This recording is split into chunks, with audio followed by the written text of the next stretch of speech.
Good evening, everybody, and welcome to the DPFL Live Event here in Kissimmee, Florida. You may be able to see a little vacant hall, but I believe we've got two participants coming over right now, and that is going to be, well, looks like Kevin Luke's coming in. So that'll be probably our first match of the evening, and Kevin Luke comes on over. But we are waiting on the matchup as we restart it up. But I got a little special surprise for you guys, because we just so happen to get Jim Widmeyer and Jules Van Dongen in here, but I don't know if I really want to put them, if they're going to be pretty quick to get going. And it looks like they're going to get quick to going. So I did record the match between Jim and Jules. I didn't want to go live and then have a lapse in between, so I just recorded that match, and boy, was it a good one. So we will probably play that here in just a little bit of time, but it may be Alex Spellman taking on Kevin Luke here, which is an appetizing match. So yeah, that is correct. Okay.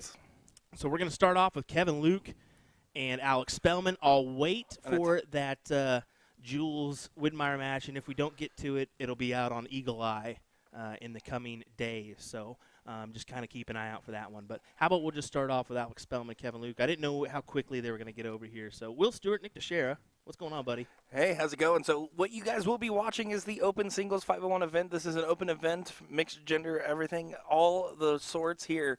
This is a top 32 matchup. First place in this event, well, $1,500 in a singles event. That's a nice chunk of change, especially because this is the second or even third event for some of these guys. Alex Spellman, of course, on a tear as of late. Have you seen his success in the bull shooter events?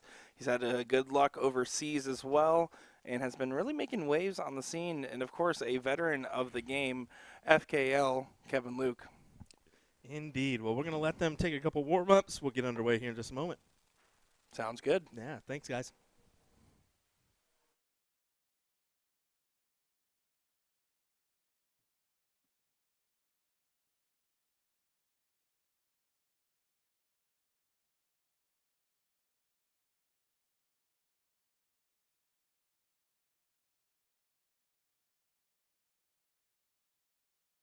Hello everyone, I am Nick Teixeira with USA Darts, and today I am joined by Ethan DeVera here at the DPFL Live Event in Kissimmee, Florida. Yesterday we got the chance to watch him make a great top 4 run in the championship qualifiers. Ethan, tell us about how that run went for you. It was a good run. I shot good, but Jules just shot better. So, yeah. And you're 18 years old, right? Yeah. So what's the experience like to go against such top-tier talent and to make a great run and qualify for a championship-level event? It just feels great to compete at that level. And then how long have you been playing the game, and kind of what got you into it? So I've been playing for 6 years, since I was 12. So my dad introduced me to darts. So yeah, I just went along with him on bars. He would let me go with him, and then I would just play. And since you're so young, what do you expect is next for your career? Like in 5 years, what can we expect to see out of Ethan? So currently I'm in school right now, so I really can't. So hopefully I'll get better. So what you're telling me is you're just in school and beating up on PDC guys. Oh no, not I guess not really. I don't know. Yeah. So I'm in school right now, so we'll see for the next years to come.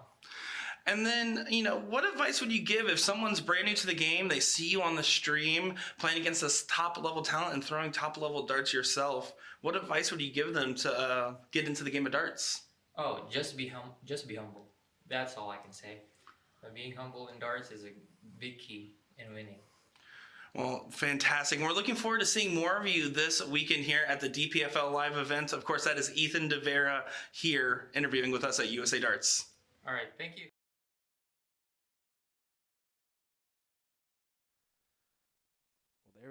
There we go. Nice to get a little chat with Ethan DeVera here for a moment.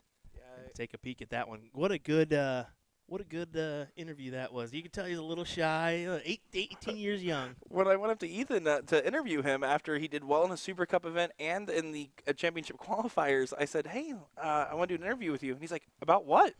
And I was like, the weather? What are you talking about? About what? You're making waves at 18 years old. Oh, my goodness. Indeed. Indeed he is. I mean, he took He's had some great finishes here in this one so far in this DPFL Live event. So we'll see where Ethan DeVera goes in his dart career. But how about this one? We've got Alex Spellman taking on FKL Kevin Luke here.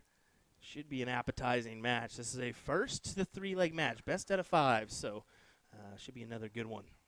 Yeah, super excited. Of course, with the top 32 matchup, the winner of this will guarantee a little bit of money in their pocket. Of course, they want to go for that big $1,500 check at the end of it. Of course, Kevin Luke, no stranger to the game. We've got to see him over the years, and he's been playing ever since he was a youth player back in the day. Look at this, no chalker either. They're going for it here on this one. Take a look at that side view from Spellman here. Get a real look at that throw and that follow through. Really a nice movement he's got there. We'll do the same for Kevin. And of course, you have Alex Spellman's Nubis Academy and stuff that he's been doing, and he actually had a DPFL live session as well. One of those guys that he better have a picturesque throw if he's going to be teaching it the way he does, and it seems to be pretty well received on those lessons. Tops. Ooh. Isn't able to take it, but he has a little bit of time in this one. I mean, I'm going to be honest here, Will. After some of these first-round matches that we got a chance to see while we were getting everything set up over here, the field is just absolutely insane of what we're seeing. I mean, we're seeing first-round matches like Jules and Jim Wood that we saw in the first round. Like, there's so much talent. There's no way to pick a favorite of who's going to get to the finals because both these guys are guys that you could say easily be in the finals. Oh, exactly. I mean, but that's the thing. We're seeing some gritty matches early in these rounds, which, I mean, it makes it interesting. You could have somebody crawl through the bracket that maybe you don't anticipate winning the thing, but they could lift the title at the end of the day. So, yeah, like you said, Widmeyer, Jules coming out on top on that one. Boy, what an average he had. Maybe you'll get to see that clip on down the road. Who knows? Yeah, I can't believe he only averaged 26. Get out of here. In with the first dart is Spellman. And the second one, it looks like he's going to go down with the last to the 19s. Good 139 nonetheless. Yeah, I like good switches like that because at the end of the day, the 180 versus the 177 there, you want to go for the safer shot. You don't want to accidentally deflect out, and you need to play smart, especially early in the leg like this. Doug Boehm saying Jim Widmeyer keeps getting massive games dropped on him. He keeps getting some bad draws as well, let's be honest. I mean, there's some draws that are favorable, some that are just like, this is going to be tough. Great score line there for Alex Spellman, 128 to set himself up. So let's see how. Great answer there from Kevin Luke, though, to put some pressure back in.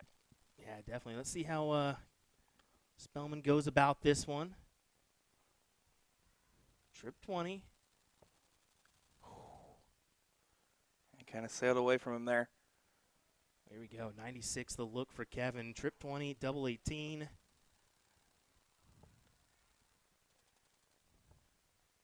Over the 9. Just can't convert as it'll go back into Alex Spellman's hands here. And he's low. Over to the 10. And he pegs it again. Exactly the opportunity he needs here. Wants to assert that lead early. You don't want to be messing around, and now he'll get multiple opportunities to take the match as he's sitting on match point here.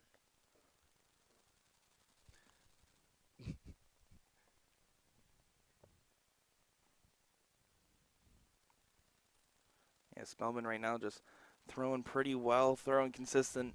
Although as soon as I say that out loud, having a little bit dicey start to this leg, but he's pretty dominant. Other than that one scare there from Kevin Luke, he seems to be in control for the most part at the moment.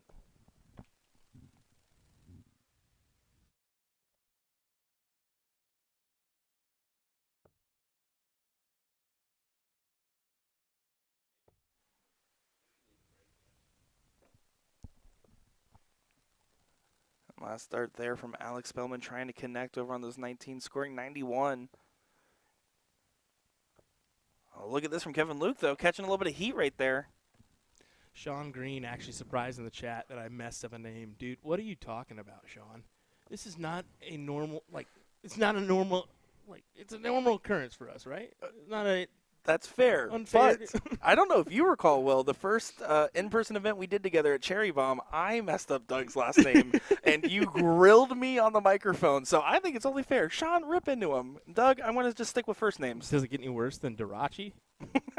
That's pretty bad, too. That's pretty bad. That was pretty bad. Oh, man. Kevin Luke scoring well right now, but Alex Bum with a great opportunity, and he's trying to capitalize the best he can. Stay right there for the 140, leave 144.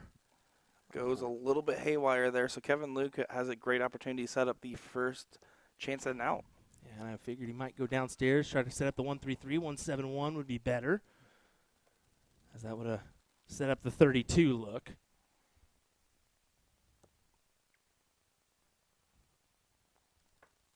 You can see that really, I mean, it's pure focus right now from Alex.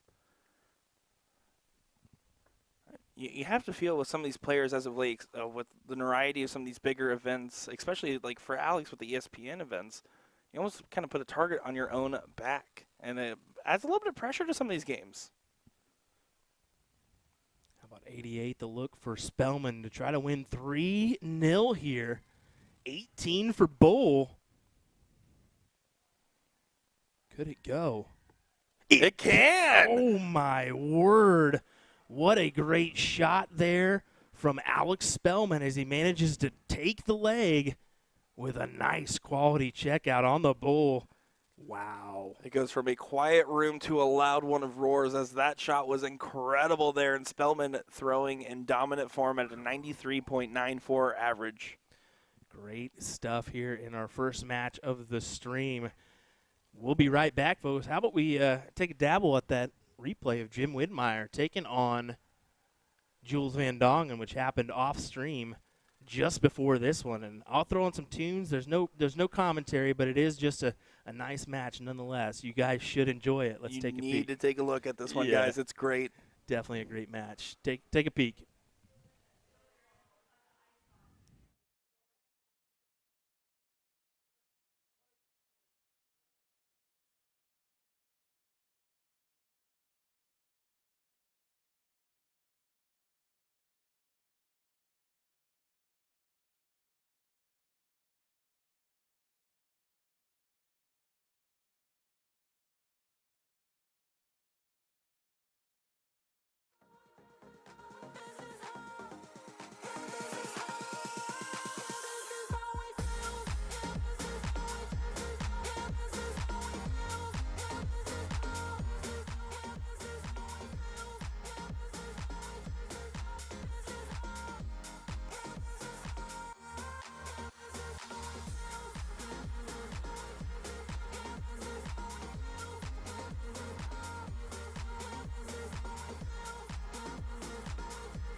Alrighty, I think we're back underway here. We were waiting on Shad to join us here for a second, but hey, we're underway.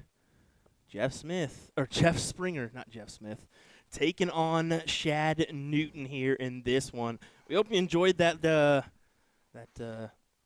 game from Jim and Jules. Yeah, exactly. That was the thing. Jim and Jules, they got moved over here because the tablet, unfortunately, it just stopped charging. And it was at like 2%, so they decided, we'll come over to the final setup. You stepped up and chalked it, and I just managed to see the first dart go in. I said, I'm going to run and try to get this recorded then.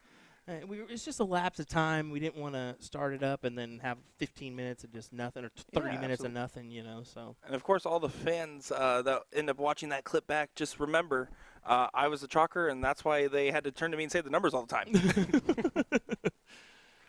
That's quite but all right. We got a good one right here. Shad Newton, Jeff Springer Jr. Now, these are some guys that you're a little bit more familiar with than I am. Can you give us a little bit of like the tail and tape on who these guys are? Shad is actually from California area. Mr. Jeff Springer's from the Washington area, if I'm not mistaken. Both quality shots. I believe Jeff's a CDC Tour card holder right now. Shad, we've seen him in the past. We saw him at NDA Team Dart with the Cali Monsters team, of course. That was a soft tip event. But he travels all over, does soft tip, steel tip as well. And, of course, Jeff Springer's a phenomenal shot as in his own right. So here we go. Big ton to set up the 101 finish for him. Shad looking at 271 is going to have to hit a big one here. Yeah, the winner of this gets the reward of playing Alex Spellman, which if you guys were watching the stream earlier, you know is in form at the moment. So not really a great prize. Speaking of Alex, there he is right there talking to Maddox. I tell you, that young man is a pure joy to chat with at tournaments and such. So big shout out to Maddox. I mean, you can attest with this. One of the best parts of this job is meeting these new youth players and personalities and people getting into the game and stuff like that too. Well, we just had Amani in here. Brought Amani Barron, I believe is his last name. Yeah, Roderick is his dad. So, yeah, he's a good young man. It looks like he's bound for a bright future, interested in the editing kind of side of things and really interested in the streaming side. So, yeah, good to have him kind of jump back here and check out things and whatnot. Good marker dart here. Was able to capitalize on it, too. Great placement, great execution there from the Stinger, Jeff Springer. Surprised nobody hopped up there to chalk this bad boy. Well, you see how comfortable those chairs are back there? What would you do? Yeah, you're right. There's also some brewskis in the background that'll be available for free come semifinals and finals time. Hey, yo. That really worked out in our favor. Look, there's actually people coming over here now and interested in just chilling and hanging out and enjoying a match or two. So, let's be honest. The United States game, we're used to so many events in a day, and there's a final going on, but there's a first round and second round going on somewhere. You know what I'm saying? So it is nice to have this separate finals area where it's really, this is where you're playing your matches. Go here if you want to watch. Go here if you want to enjoy, that kind of stuff, you know? Exactly. It lets people know if someone's playing on this board, it's probably a big deal or Nick's practicing. Well, that too. But it was nice. I mean, we did have a good little crowd, and, I mean, it was kind of weird. We all of a sudden said, hey, babe. So what the heck is going on? Yeah, that was the South African crew that got credit for that one. We've seen this PDC chant going on right now. Sure enough. Jeff shakes that last dart off, but manages to go right back up. Good 139 recovery there for him. Yeah, and even though his head was shaking, I mean, he kept his mental focus there, which is the big difference when you have a dart that kind of frustrates you in that kind of way.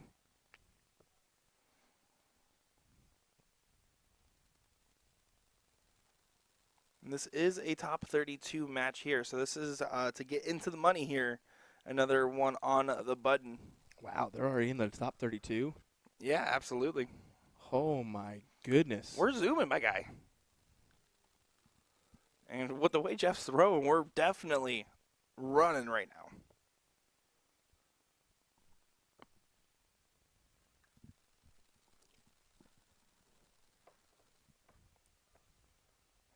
Yeah, Jeff has plenty of time on the 66 here. Went for that trip 10 approach to leave double 18. That's fine. 215's here. Oh, no, he does switch. I would have stayed right there. 215s to leave the 36. I mean, there's no You're harm already in there. that. Yeah, Yeah. exactly. Just follow it in. Well, no immediate pressure, though. So, I mean, at the end of the day, he can set up however he prefers with the fact that Chad is on 240. But I do agree with you, Will. If you're already there, might as well make it easy on yourself. You already got the muscle memory, the distance marked. You know, it's easier to execute. And he needs to find one here. Oh, good shot there. Picking it up at the last, putting it right over the top two. But 25 to look for Springer, 9 for double 8 potentially.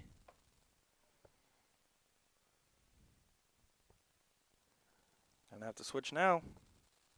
Mark saying Jeff Springer had a decent CDC weekend at 2, event 4, 5, and 6. He definitely had been hitting the practice board. Well, it's definitely showing right now. Well, it's interesting to see when you know those roller coaster rides that we all deal with throughout the year, but our player's performance. I mean, Stowe Bunce having the weekend that he did, and then starting off with the cricket last night. My goodness, you know.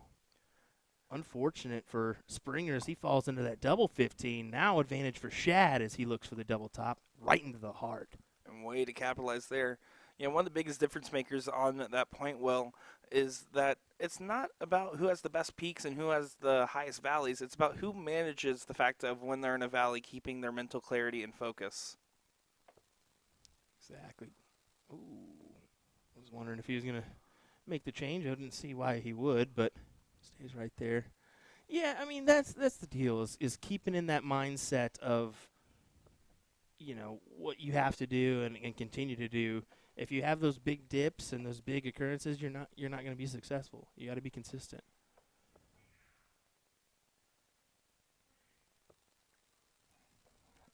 Not much room left in there, and he tries to get over top, throws it a little bit high. 45 points there for Shad. Let's do this one. We'll take a look at the side view here of Jeff. As he manages to hit a nice 1-3-4. We'll do the same for Shad.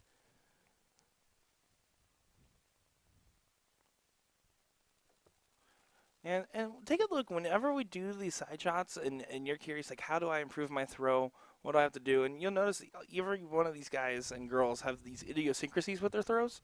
But you'll notice it's 3 clear points. They bring up, they set, pull back, and then follow through. Mm-hmm. That's even if it's very fast, even if it's for half a second, a microsecond, that's the difference maker, is that they're able to do those 3 points consistently, and how they get there, that's just up to them. The less movement, the better, folks, for you that are new to the game or maybe don't know anything about the game. So we do have those individuals that tune into our chat that maybe they've never played darts. So here soon we'll be dropping some Darts 101 videos so you all at home can learn the game if you're not familiar with it. Mark, that's exactly right. He says, what's it saying? It's not how good you are when you're hot, it's how bad you are when you're not. And that's exactly right, managing your peaks and valleys. That is a great saying right Great there. add in there. 161, the look for Shad. Not going to happen here, so Springer will get the look at 146. How will we go about it is the question. Personally, I'm on that 2018 switch there up top. I keep it up north. I think he's going to go 19s here. Two trip 19s with a left 32. Same difference there. Yeah. Smart. I think that's probably the smarter way to shoot it. Just the comfortability on the upper board for me is where I feel most at home.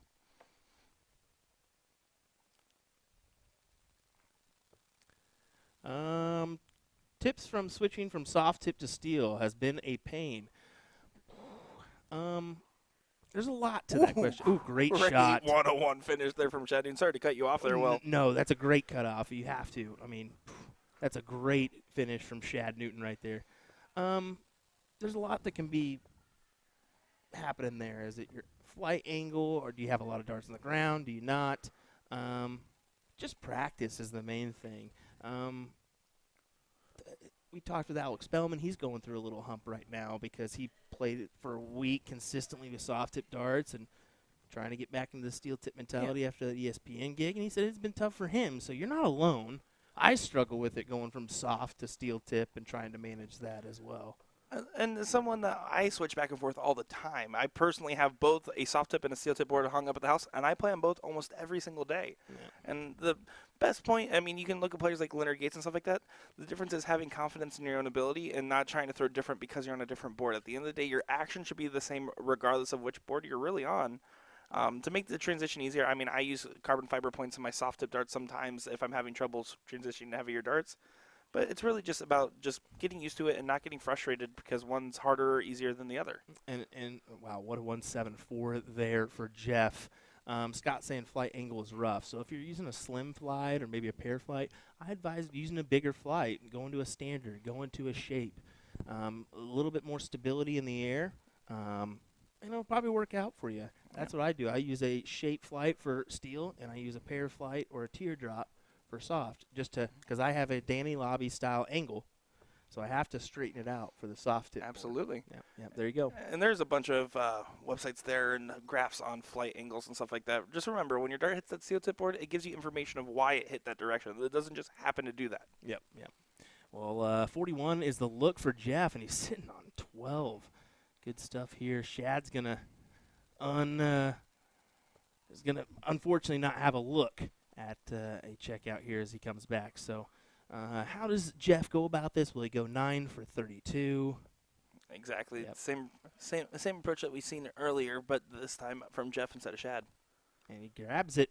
Good shot there from Jeff Springer. Yeah, I think Jeff's having a little bit of frustration in a game where he should have started off 2-0, instead was at a 2-1 position, and now has to break throw in a last leg decider here. Not happy with himself and where he's at, especially with the fact that he has a significantly higher average. Right now, it doesn't matter about any of that, though. He has to get that out of his brain and start throwing the game. Exactly. Now this is the last leg decider here, and you can see the average difference. Jeff's on an 86, Shad's on a 74, but, I mean, you can have that discrepancy and still lose a match sitting on an 86 average, so.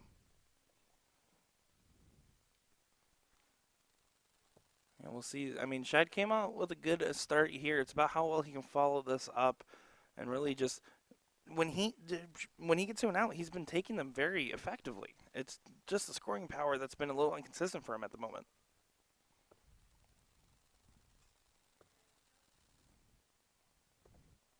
Just a little sporadic there for Jeff. Would like to have that back, but he had some pressure on those darts. Shad really doing a number sitting on 360 right now. As soon as he switched it, I saw Ken Rip called to your switch because he started waving the camera before you switched. That was amazing. Sorry, that was just caught me off guard there. He knows they're catching on. Just trying to see your patterns, Will. Oh, look at this, Jeff getting into a little bit of trouble there.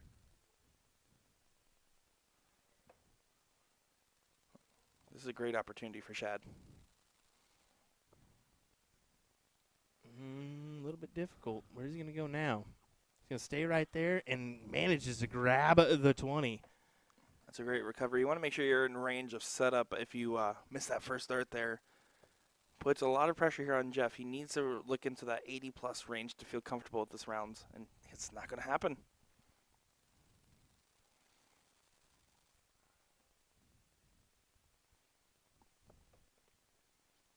Shad with the advantage here in this one. If he can hit a triple, he'll sit in a pretty position. So that's a smart switch on the ball there. It is. It is a good switch, honestly. A switch like that kind of just says, hey, listen, I'm worried that Jeff's going to leave himself an out. I need to make sure I have the first shot. Fortunately, though, did fall into that 3. You can see that first dart kicked up there for Mr. Springer there. 93 score line, still out of reach from checkout, so.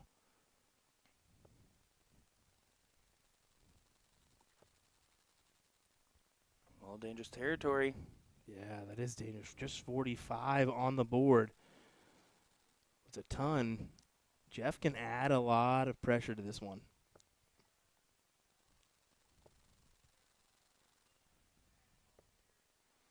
And he's unsuccessful. Yeah, just 54 points there for him. 127 definitely can go. At the 126, he might switch over to those 19s, just try to clean up. Yeah, I mean, but the thing is even if you hit 4 there, it would only leave 50, so not a really checkout opportunity, but it's a setup. Exactly. Yeah. So 154. You're putting on 86. You want to be in a little bit of a hurry here, so we'll see if he does it. This would be a good check. Was going for the trip 19 route. Great switch ups on 2 and 3 though. Forces pressure on Shad, and I mean, well, I can't say guaranteed to have a look at 50, but he will try to at least have a look there, if not a little bit better. See, that's why I can't say guaranteed. Yeah, of course, wanted trip 18 for double 16 or 2 18s for bull. That is difficult, as that is no longer going to be a chance for Shad. So Jeff will have the look here at 40 to win the match against Shad Newton and advance into the next round. And does so. Yeah, big hit there for him. He's going to go right in there and give his partner a big old hug. Yeah, I know Jeff Springer was a little worried at his performance because he started off so hot and kind of put himself in a dicey scenario, a little bit more than what he expected. So to come out on top in this one must mean a lot, and to get into the top 16 as well. Congratulations, your prize is to play Alex Spellman. Yeah, that's going to be a difficult match. But congrats to Jeff for winning that one. We'll see him in the next round. We'll see what we got coming your way here next on USA Darts coverage of the DPFL Darts Live Event here in Kissimmee, Florida. Appreciate you joining us for our coverage this evening. William Stewart, Nick Teixeira alongside me. Continue to join us here. Give us that like and follow if you haven't. We would appreciate that. If you don't give us a like and follow, we'll find you. Yeah. All right, Nick.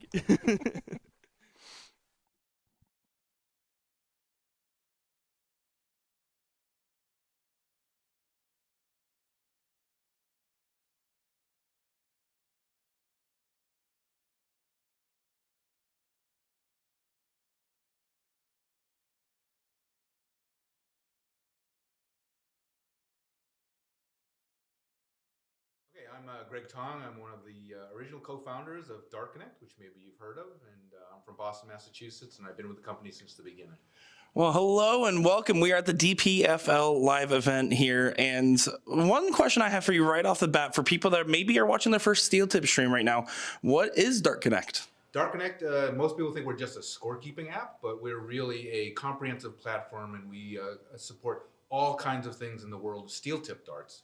Tournaments, leagues, individual play, people playing at home, people playing online, people playing in leagues, people running tournaments. We do pretty much anything you can think of to support steel tip darts and promote it all over the world. Countries all over the world use DARTCONNECT. And then for those that are seeing terms like digital steel events and stuff like that on these event flyers, can you explain what that means? Okay, so digital steel is our tournament software, and what that does is it helps both the organizers and the players have a great time at the tournament. We organize all of the bracketing, all of the competition structure, and then we have the tablets up on every board, like you might see here at the DPFL Live Event. And people keep the scorekeeping. It's very efficient. It keeps tournaments on time. It gives a much easier way for people to keep score. It provides feedback on the performance for all of the players. And even more importantly, with our DARTCONNECT TV service, we're able to broadcast live matches, the scoreboard, and power the scoreboards on many of the video streams as well, so that everyone outside of the tournament can keep up with what's going on, who's won, take a look at the bracket, watch a live score, how are my friends doing. You can have fan alerts that you set up for players as well that tell you, hey, guess what? This player's about to start playing. You can see their match on DARTCONNECT TV. Go there right now with this link. And now a lot of people agree that there's a upward trend in darts in North America in particular right now, especially since post-COVID. How's that translated for you guys at DARTCONNECT as well? Well, you know, we've been doing this now for 10 years, and we've seen a tremendous evolution in the sport since that time. Some of it has to do with DARTCONNECT and our ability, like I said, to share darts around the world with people, so that a lot of people prior to that were hiding their darts, right? People, you couldn't see what was going on in a tournament unless someone put out a Facebook post or you texted your friends what's going on. Now, you know, people don't need a text. They just go to the DARTCONNECT TV website and see what's going on. And what we've seen happen because of that is because a lot more people have gotten a lot more interest because they can get a lot more detail of exactly what's going on steel tip darts. They can watch the matches, they can see their friends, they can learn about new players, they can watch the professionals at the PDC, they can see people over in PDC Asia, or right now there's the Darts Australian Open in Moama, Australia, and you can watch that as well. Stuff from all over the world. So we want to expose darts to everybody and make sure everybody knows what's going on in the world of steel tip. And for those that do want to take you up on that offer and find out more, how can they get information about DARTCONNECT? Just go to our website, DARTCONNECT.com. We have lots of information up there, whether you're a tournament organizer, a league administrator, just a player looking for a way to track their performance. There's plenty of information up there for you to become a member of DARTCONNECT, be able to download our scorekeeping app and try it out, or also find out about how to run your tournament more efficiently and your league more efficiently and give a first-class experience to every player.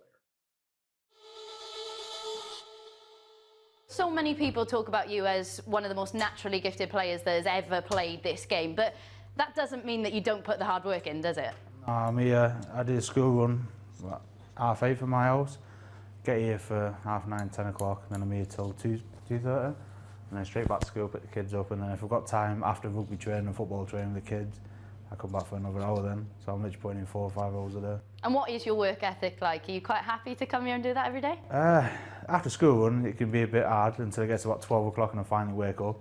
So I have like a good 2.5 hours, but no, the night one's decent. Some lads, because the pub isn't open until 7, so on some nights some of the lads are in who I play a local league with, so I have an hour with them, and it's better then because I'm not just working on my own. And just talk us through, when you do come in here, what sort of routines do you go through? Nothing, literally just put me a dart case and open up and start practicing. I throw the treble 20 for maybe an hour, 2 hours. If I throw a bad dart into 5, then I'll throw a dart at double 10 and bull. I think that's why I'm half decent at them, but that's the only time I practice doubles. Everything else is mainly just treble 20, treble 19. And what are you like if the darts don't go your way, if you're having a really bad day on the practice board? I'd probably go and sit outside on the bench for 5 minutes, come back in, start fresh. If it don't work again, go behind the bar, grab a quick drink, and then off pop. It's just everybody's a pint. Yeah, have a quick and then just get back on it, because it's not going to change. If you go through a bad patch, you don't get any better by leaving it alone, you only get worse. So you've just got to be mentally right for it. If it's going wrong, just work through it, eventually it will click and start happening again.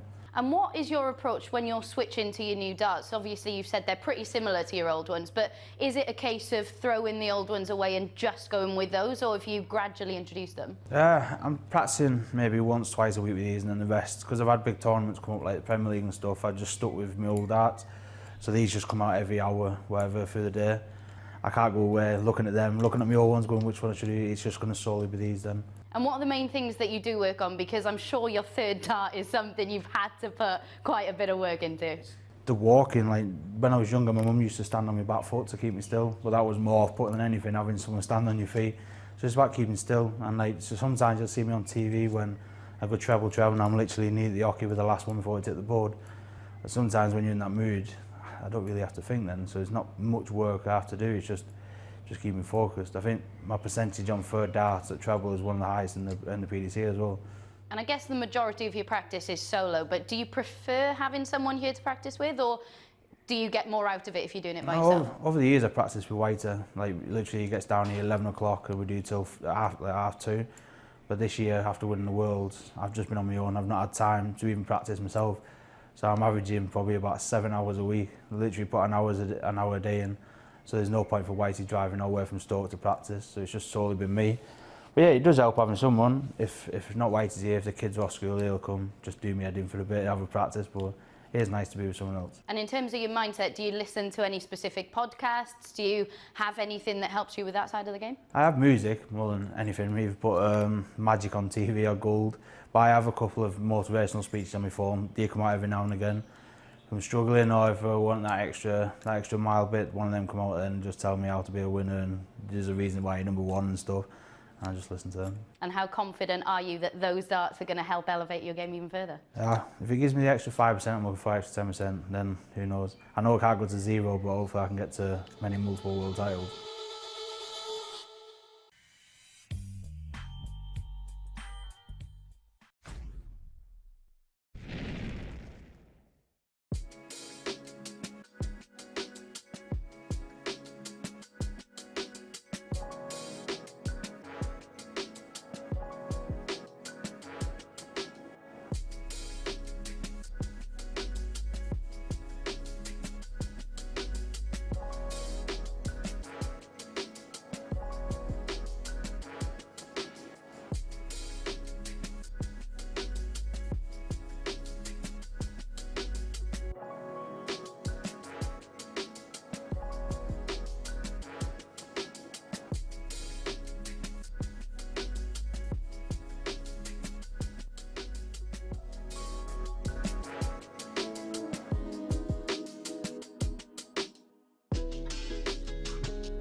Well, alrighty, ladies and gentlemen, I am back, joined by Will Stewart. Of course, I am Nick Teixeira here, and we're excited to continue bringing you coverage of the very exciting singles 01 here. We got Larry Butler versus Jim Long coming at you.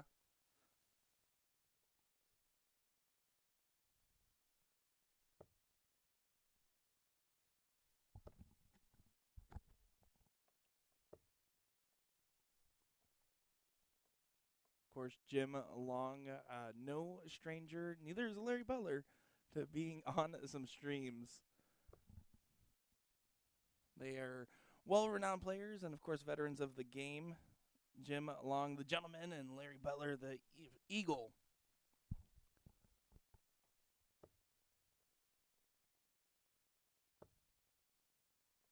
And they're eager to get underway here and get things going for this one. Let us know who you got and who you're cheering for here for this late match in the bracket. as we're kind of nearing towards the end. We're getting to those top 16, top 8 matches here. And it's kind of flying by. You almost like blink and you miss it when it comes to some of these guys, especially with the averages they're putting up.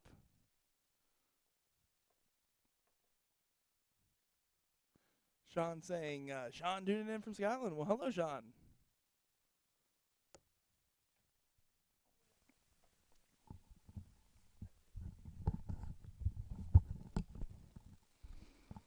All righty, back and better than ever. You're good.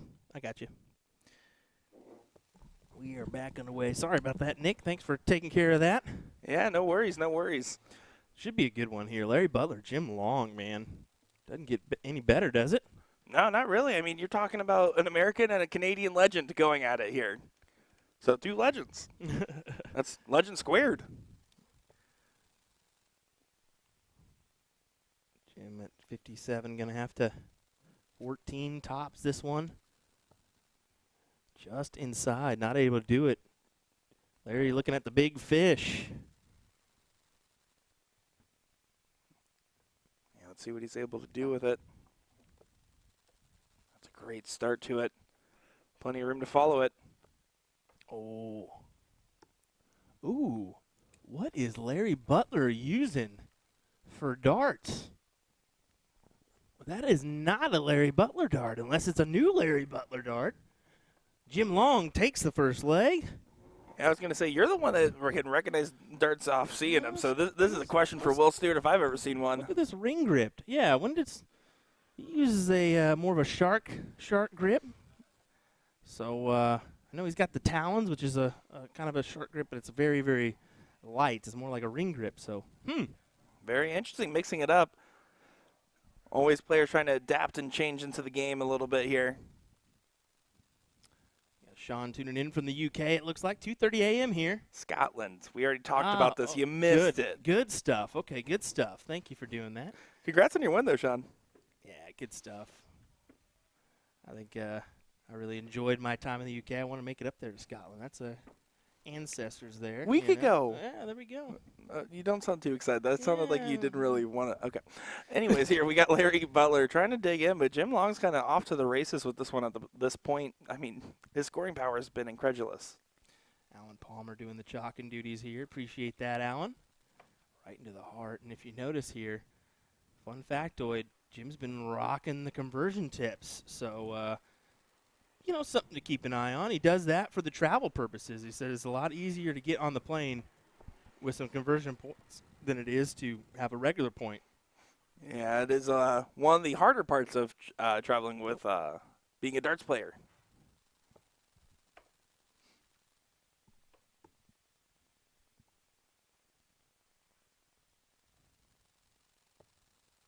Jim just kind of manages to chop at the tree here, pull that down to 56. No harm, no foul with Larry at 180. Yeah, exactly. All Larry can do is set up and hope to apply pressure, and not too much pressure applied with that round. So 56 here to take a 2-0 advantage in round 4 here. This is the top 16, correct? Yes, that is correct. So this is to get into the top 8 payout range, the later bracket matches here. Winner of this will get to play Stan Perry. Good old Stan. He's out of California as well. And then the other end here, just a couple of mentionals. Still Bunn still kicking along in here. Oh, going to have to go up to the double 4 inside, down to the double 2 here. And he scrambles and grabs it. Good shot from Jimmy Long. Yeah, he's playing real consistent right now. He might butcher me for the Jimmy Long statement, but that's okay. You did it, not me. Remember, that was Will Stewart, everyone, not Nick Teixeira. Fun factoid, these were doubles partners here today, so. Oh, is that true? Yeah. Actually, and me and Jim, actually, I went out there and threw a couple darts and had some fun. Jim is, you couldn't ask for a better guy. I mean, he said, hey, Will, what's going on? All of a sudden, we were in a 5-10 minute conversation. Didn't even realize it. Well, they call him the gentleman for a reason. Yep, exactly. Exactly. They don't call you that if you're hard to talk to or not personable. True in every statement that he is a gentleman. Can't go wrong. Let's see what Larry's able to do here. I mean, he hasn't been far off. His average is only off by about 5, so it's not off by a lot. There's so much potential here for this to go a little bit further along, but if Jim has anything to say about it, he's going to say, no, I want to shut this down 3 straight. Well, let's be honest, both these guys are capable of a lot more.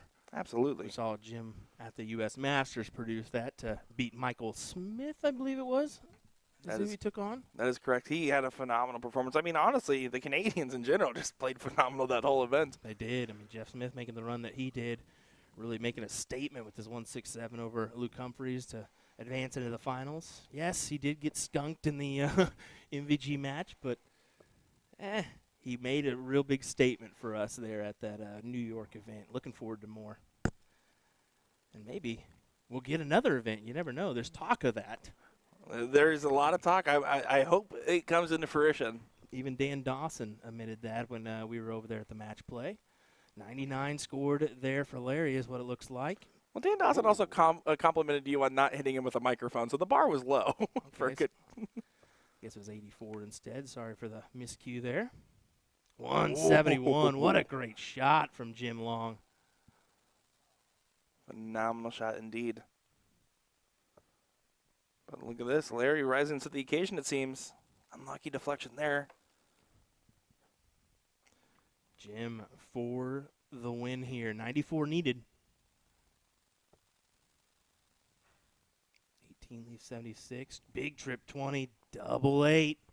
Jim Long will win with a big checkout over Larry Butler. Let's take a quick look at that replay if we can. Right in there. Big shot. And Larry can't do nothing but just shake his hand and say congrats. There it is. Larry Butler will, unfortunately, a bit ado in the top 16. Jim Long will advance to that top 8. Sorry, you were explaining that, and I just watched like 7 different kids just sprint down the hall, and I was wondering what was going on Dude, there. they were. I just walked out in the hall, and there was like 4 kids playing iPads on the couch. I said, "What?" I just kind of chuckled.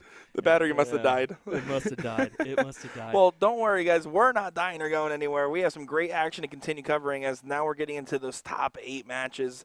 As those last top 16s are finishing up. Jules Van Doggen, Stowe Buns, Alex Spellman, and many others in this top 8. You do not want to miss any of this. All righty. Looks like I'm just checking out the bracket, seeing what we could have. It looks like we're going to get Stan Perry and Jim Long next on board 65. Is that Jim? Was that? No, that wasn't right, was it? Well, we got Leonard Gates and Jules Van Dongen, so that's really a match. Hopefully they pull over as well, but we'll see. Yeah, we got Stan Perry, Jim Long coming up next, it looks like, as they called that. David Fadum taking on Sean Mitchell for a chance to take on Stowe Bunt. So there's a little live update for you. I think we're going to try to reach out to Ryan. He may be up for some remote. We're going to try to do some remote commentary possibly, so we'll see. We'll see how it works. We're getting a little crazy. We'll try. We'll try. We'll see. Here we go, folks. We'll be right back with more in just a moment.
All right, ladies and gentlemen, I am joined by my good friend over here.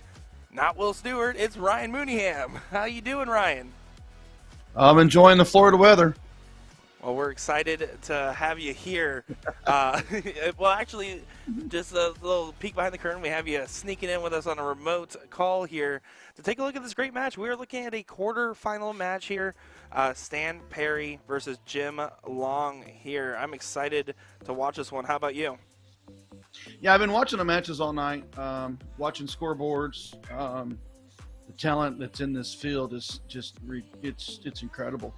It's incredible. Yeah, I was actually out there throwing on the board, making some terrible practice starts in the meantime, and someone came up to me. He's like, "How does it feel to be in a room with like all these guys and you get the chance to talk about them?" And I was like, as a youth player, I could have never saw something like this coming, to see this much talent, and I mean, this is truly a spectacle. Well, you look at the darts today. I mean, first off, Jim Long looking at the 40, just outside. But look at the darts today, and look at what DPFL's done to grow the sport, and through their leagues and now their live events. I mean, you're starting to put the best together on a stage and bringing them from over the seas. It's just incredible stuff. Yeah, it's certainly a great opportunity to see so much talent just combined together, all competing for these titles. And that's a great shot there from Jim to take leg number one here.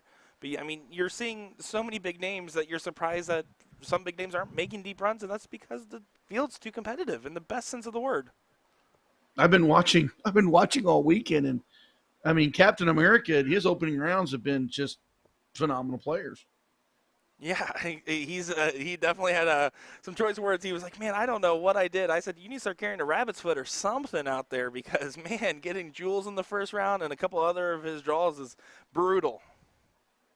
I sit there and I watch that live cricket match of Stowe Bunce, and I dropped my phone. I'm like, "Are you kidding me?" So you think about that match, and you think about the matches you guys have been calling up to now, and you think about the matches that are coming through for the weekend. It's impressive.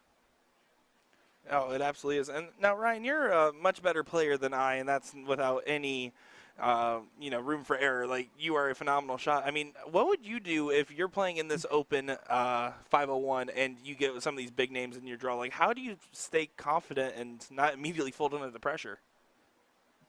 First thing you got to do is you got to stay focused. You got to remember it's you and the dartboard.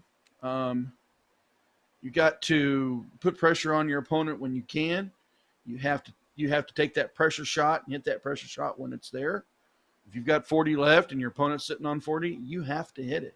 If you don't hit it, they will.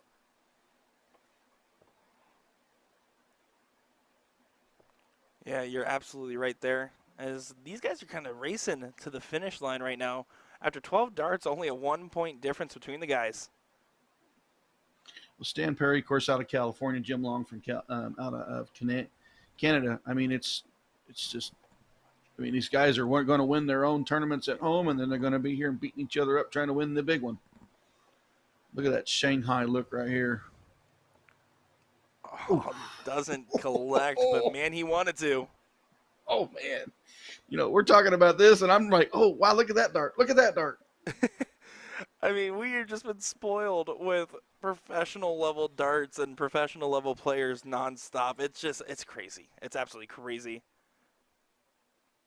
Jim Double Malone. 10 right there. It's crazy because, 10, 15 years ago, an 83 average would just run people over. And you guys are having players posting in the hundreds. Whoa.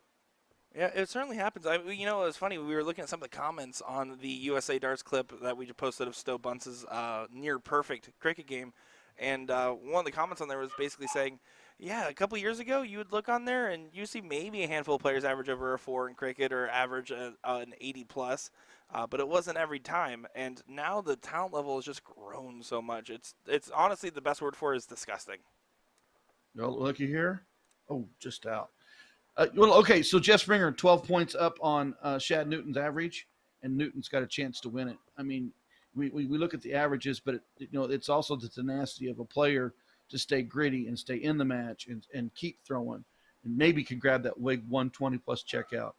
And then you're in front of this guy knowing that, hey, if I leave this if I don't take this game out, he's going to Shanghai me out. So, yeah, it's it wasn't that level years ago, and now it is. Yeah, that certainly is the case. As Jim Long, by the way, has just continued to heat up throughout this. After his last match on the stream, he was actually just sat there and talked to Larry Butler the whole time, and they were reminiscing, telling stories, laughing and joking, and now he's right back to business and hitting practically everything right now. Yeah, when I watched that qualifier, I watched Ethan DeRye come through. When watching Jules. We've had Jim Long. You've seen Spellman throw. I mean, if you want to watch good darts, it's one match right after the other. It's just been incredible. Certainly the case. 66 left here.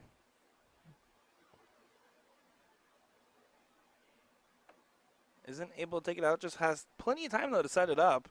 As we might get a 3 straight here from Jim Long. Stan Perry only manages 85. Doesn't have an out. No pressure for Jim. Can take it out in this dart on the next round, but he does grab that first one. There we Excellent go. Well, from Mr. Gentleman Jim Long. Yeah, 3 straight winner there. As we getting some comments in chat saying, Ryan, congratulations on the grandbaby. Yeah, it's actually been a very fun, exciting 2 weeks. The in-laws were over in from the Netherlands. They spent 2 weeks with us. They left this morning, and they're currently in transit over the Atlantic, heading back to Amsterdam for tomorrow. Danny leaves on Tuesday. He's going to spend 3 weeks on the Pro Tour, and then he'll come back and spend 3 or 4 weeks here again. So it's been fun and exciting. The little guy's he's a good baby. He's a big kid. I'm not gonna lie to you. He's real long. I can hear the excitement in your voice, man. It's killer. It's killer. Speaking of big kids, that's Will Stewart, by the way. Yeah, well, I mean, it's funny because you got, we're out to dinner and you got Danny there and you got Hannah and you got Danny's dad and me and Yannicka, which is Danny's mother, goes, look at the heritage that this kid gets to come up with darts. I'm like, well, what if he wants to play football? And Danny's like, that's fine with me. Good stuff. Well, we're going to take just a moment before we get back underway with another match. Ryan, man, hey, this worked out good so far. We'll keep you on. We'll try to see if we can finish this one out. Who knows? We'll see how long we can get you for. But Jules Van Dongen, unfortunately, did lose out to Leonard Gates 3-1. It was a good match, 93 and an 88 average. So, unfortunately, we missed that one. But we do have more action to come, possibly Alex Spellman awaiting a couple individuals. So, we're still waiting on a part of this bracket to catch up. So we'll be right back, folks, with more here in just a moment. Don't go anywhere. We'll be right back.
So Michael Smith, world #1, world champion. We're here today to talk about a fantastic, exciting relationship that you have just started up. Can you just explain how much you're enjoying your new journey with Shot? Yeah, it's unreal. It's been 2 years in the making this now, and literally back and forth with new darts, but I think we finally found the right one. I just can't wait to get going. It's a new prospect for me working with a company in New Zealand. They want to make it big in Europe, and I want to break out globally as well, so we kind of match each other's ambitions now. And as a darts player, what do you look for when it comes to a manufacturer? With Shot, it was anything I said they did. It's like, I'm going to be the face of the company, I'll be the #1, especially not just the PDC, but with them. So anything I do, they're going to do for me. If I want, like, I could essentially turn into Peter Wright. I want a new set every week if I wanted, but no, I just repeat, and Emma, they've been great with me as well. Everything I've asked for, they've done straight away. And literally, I'll ask for a different set of flights or a new dart, and it'll be with me in a week. Like, even from New Zealand, it's there in a week, so it's been unreal, the experience so far, and I just can't wait to get going now. And that's important as well, isn't it? Not just Michael Smith, the darts player, but Michael Smith, the brand. It's important that you start to grow that even more. Yeah, of course. I want to be massive. Like we have all the shirts on sale, all the darts, everything, and it's just UK or Europe. If I can break out into New Zealand, Australia, and we're Shot's massive in the US as well, I'm just excited to get going though. And in terms of the darts themselves, you've always thrown with a pretty similar set, but is there anything that you have changed with your new darts? I just made it a bit more fancy. It's still a plain dart. I've got other ranges out, but the one I'm playing with, it's got a few slashes of red in, but the main grip's in the middle, so I only touch the dart with one finger. So that's there, but we also want to make it not overcomplicating things. I want to make it simple plus affordable for kids as well. I want the dart I brought out should be cheap enough where kids can still buy it. I wanted to keep it relevant and keep it my style as well. And what were the non-negotiables with the style? What are the things that you had to still have in those darts? You got the measurements, it had to be the same length, there's a certain length, a certain width. But the critics could go nuts on it. If I didn't like it, I didn't like it. And the first dart we did, it was a bit out there, but they wouldn't fly right, they wouldn't sit in the board right. We had some more come through, just wouldn't sit right. Even with, I was using old stems, old flights from different things, it just wouldn't sit right. I used their stems and flights, just wouldn't go in. And this one turned up, put the stems and flights in, it was sitting nice, standing up high instead of sideways, and yeah, it just felt good, it felt comfy, it felt like I hadn't changed. And I guess one of the most important questions is why Shot? Because you're world #1. I'm sure people were falling over their feet to get their hands on Michael Smith's darts. So why was it Shot that was the perfect fit for you? Like I said before, it's been 2.5 years, and Shot was the first ones that showed the interest. I had a couple of other manufacturers, the one I was still with as well, but they was the most appealing. They asked me what did I want, not what they was going to offer me, and we just sat down, we kept it simple. Did everything right, the contract's not even massive, it's just a couple of lines by the looks of it, but they just seemed more interested in, because they had the goal of breaking into Europe, and I had a goal of breaking abroad, well, across the seas, and now it's even better that I'm about to sign and I'm world #1 now as well, so it makes it even bigger, and yeah, I can't wait to get going. And also, when you look at Shot as a brand, I think they put so much emphasis, don't they, on the relationship between the brand and the player. Is that something you find important, to almost feel like you're part of a wider family, I guess? Yeah, it's just being part of Shot. It does feel good. When I went there last year to see the factory and have a walk around, just everyone was so nice, it was so good, and then I realised why I was there, that they actually make other companies' darts as well. So it's not only just Shot darts, they're making other dart players. I think they used to make Van Geren's when he was at QMax as well. They're still making Bulls darts and stuff like that. So they actually, like the Rolls-Royce of darts, are doing everything. And to be a part of that, and I've had a few pictures sent that the factory is shut down just to be making my stuff. It feels amazing having that done there. And how important is it that you just have total confidence in what they're doing with your darts? Yeah, normally you'd have to sit down and look at it, but just on the phone, on Skype, send a few pictures, and the design's will be in a couple of hours, and then within a week, 10 days maybe, the dart's there. If you don't like it, swap. And everything he asked for, he was like, that's no problem, no problem. There was no and ahhing saying, maybe this is better, maybe that is not. Whatever I said, they did, and I've not had that before. And how were they throwing? How have you found them so far? I've had a couple of practices with them, but not many. I've been trying to get ready with the Premier League and the World Cup. But in the practice, I'm hitting 180s for fun. I've not been throwing at doubles, so I don't know what that is. But no, the scoring's there, they're flying, they're sitting up nice, they're standing up a lot higher than what my darts do now as well. So they do feel comfy in my hand, and like I said before, not much has changed with them. Hello, everyone. I am Nick DeShare with USA Darts, and today I am joined by Ethan DeVera here at the DPFL Live Event in Kissimmee, Florida. Yesterday, we got the chance to watch and make a great top 4 run in the championship qualifiers. Ethan, tell us about how that run went for you. It was a good run. I shot good, but Jules just shot better. So, yeah. And you're 18 years old, right? Yeah. So what's the experience like to go against such top-tier talents and to make a great run and qualify for a championship-level event? It just feels great to compete at that level. And then how long have you been playing the game and kind of what got you into it? So I've been playing for 6 years, since I was 12. So my dad introduced me to darts. So yeah, I just went along with him on bars. He would let me go with him, and then I would just play. And since you're so young, what do you expect is next for your career? Like in 5 years, what can we expect to see out of Ethan? So currently I'm in school right now, so I really can't. So hopefully I'll get better. So what you're telling me is you're just in school and beating up on PDC guys. Oh no, not I guess not really. I don't know. Yeah. So I'm in school right now, so we'll see for the next years to come.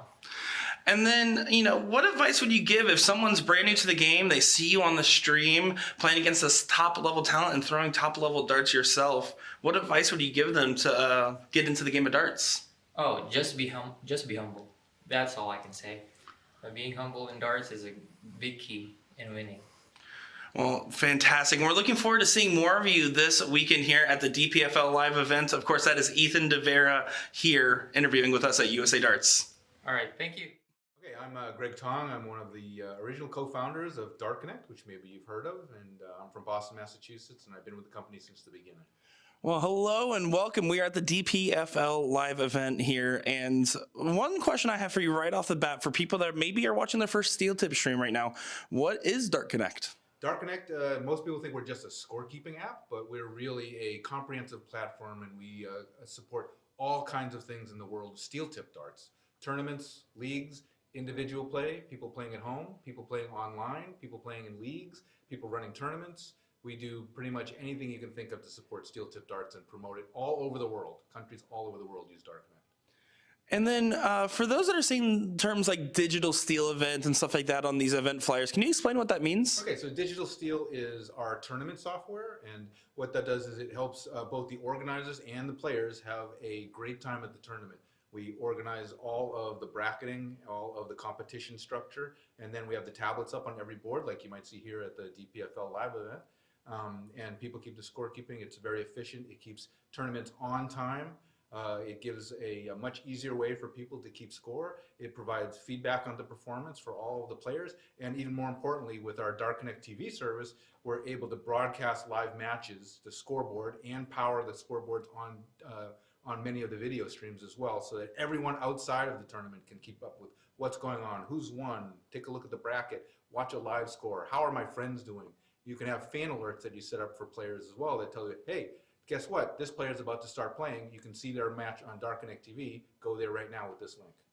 And now a lot of people agree that there's a upward trend in darts in North America in particular right now, especially since post-COVID.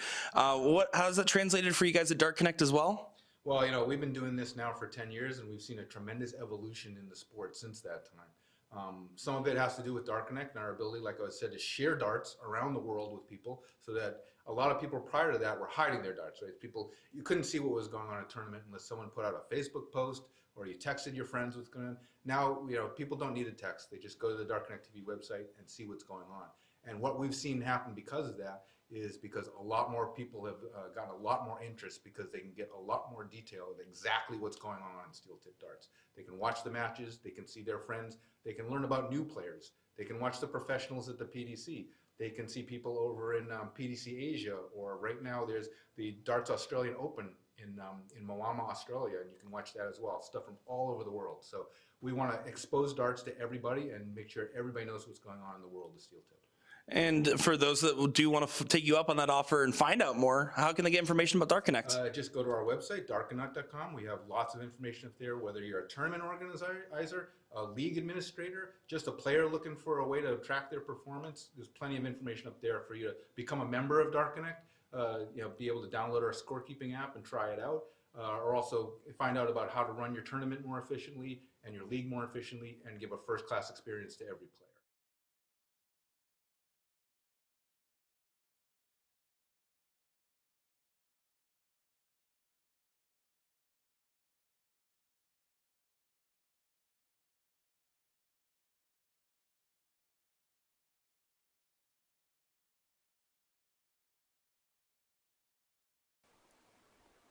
Welcome back, everyone, as we've got Shane taking on Ross Minty here next in another match. What is this for us, Nick?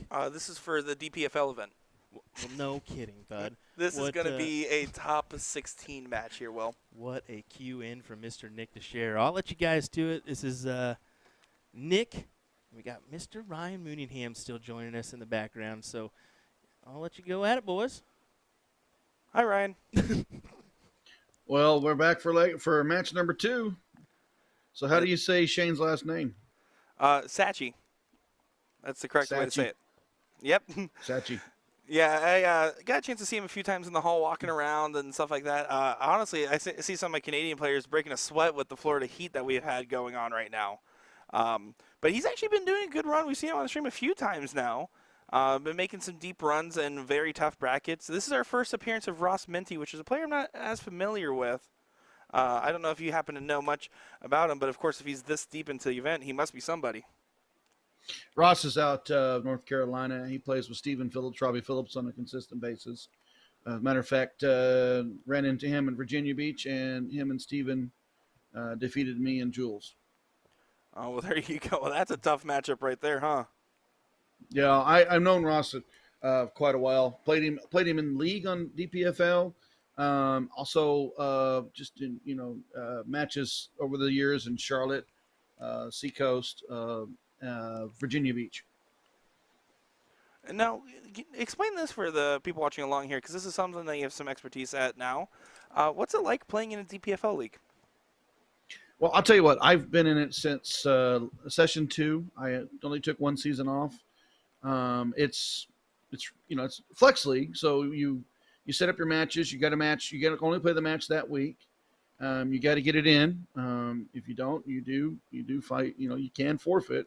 It's not a common thing, but it's best of 22, and then the Premier Division, and it's 11-11 tie, and you get 1 point for the tie, 2 points for the win, and then you get leg differential.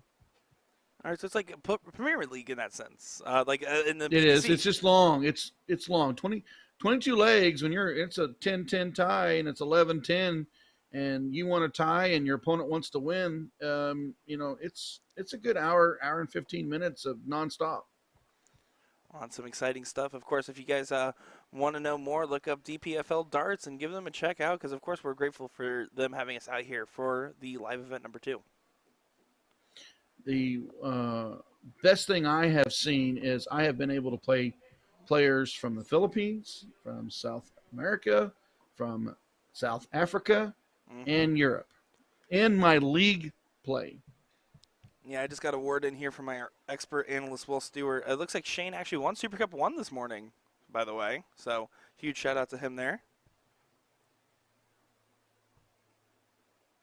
Checks out double 10 right there. Yeah, good start there. Definitely a little bit of a slow start for the gentleman, but let's be honest here. There is a big disparity between playing in the main hall and playing in this room right here. It's a little bit further away. It's a little bit more subdued in culture. It takes a little bit while for these guys to really warm up and get to their games, and we've seen that. The longer a player plays in this room, the better averages they've been putting up. You also, going through the events, there's been the Super Cup, there's been the qualifiers, there's been the open singles, there's been the cricket singles, there's been the doubles. So there's a lot going on. There's a lot of action. Oh, there certainly is. You see, Ross has very high up where he holds his dart there, holding at a very sharp angle, and then kind of bringing it down to his eye line at the end, giving a huge arc to his throw there, making it very much important on where his release point is. While the opposite here, Shane very direct, brings it straight to the eye, keeps that tip pretty leveled almost the whole time. Sometimes if you're a player that's played for a lot of years and you find yourself always underneath the triple 20, you find yourself having to lift your arm just a little bit higher, elbow up a little bit more to try to get into the triple 20 bed. Right. It could have been a progression over the years. Definitely could be the case. Well, right now, Shane is just pretty consistent on his scoring patterns and really kind of getting out in front here.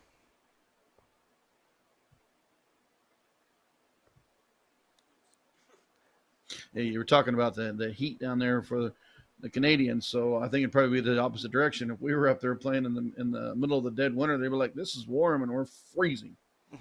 Absolutely. Well, I think it's a lot harder to play in the cold than in the heat, but maybe that's my Florida bias coming in. But getting cold hands is like the hardest thing to deal with as a dart player, in my opinion. You just can't shake it. You just can't shake it. Absolutely the case. Ross wanted that 100 right there. 85. He was one for the ton plus. Yeah, right now, I mean, Shane needs to find a dart. There we go. That was a good look. Oh, just above the wire, though. But he's trying to get that first opportunity at the checkout, and 154 will be it. Oh, needed that triple 20 so you can look at the bull. Yeah. 100's going to just leave him around just outside the out, 165. Yeah, that's bogey 6 darts territory. for 154 for Shane. Oh, look at this. Oh, Bam. My goodness. Bam. Are you serious? Did he just, like, he is him right now. That was an amazing shot. Incredible stuff. Ross is like, okay, hold on a minute. It's not my start. I mean, really, you just took it out. Come on. That's so crazy. That was a great time for him. And again, as these games go on, they tend to just constantly improve. I wonder if this is going to be a case of if Ross catches fire, because Shane definitely is finding something. Well, it's crazy because, when you look at the game today, it's so common now to see big outs come off the string. You get one or two in your replays. Now it's like your replays are full of them, and it's from all players. Oh, you're certainly right. You're certainly right. It just shows a testament to the time that the individual players have been putting in and really making an effort to up their own games and really playing better under pressure is what a lot of these guys have been doing lately. Yeah, it's watching it more on TV. Now you're having events like this. You're having, the CDC that's doing their things. The WDF's trying to work their way back into it. And then you got your Challenger Series, so the PPD. I mean, there's just a lot of these players are seeing each other on a consistent basis, and they're up in their games. They're up in the games all the time. Exactly. It's the North American equivalent of having those like pro tour style things. When you have more and more events line up and more consistency on where players are going, it shows the upward trend.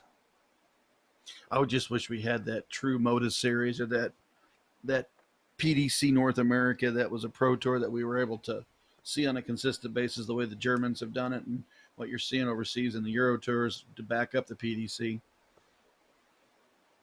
Yeah, certainly. It's getting there. Would be We're nice. getting there.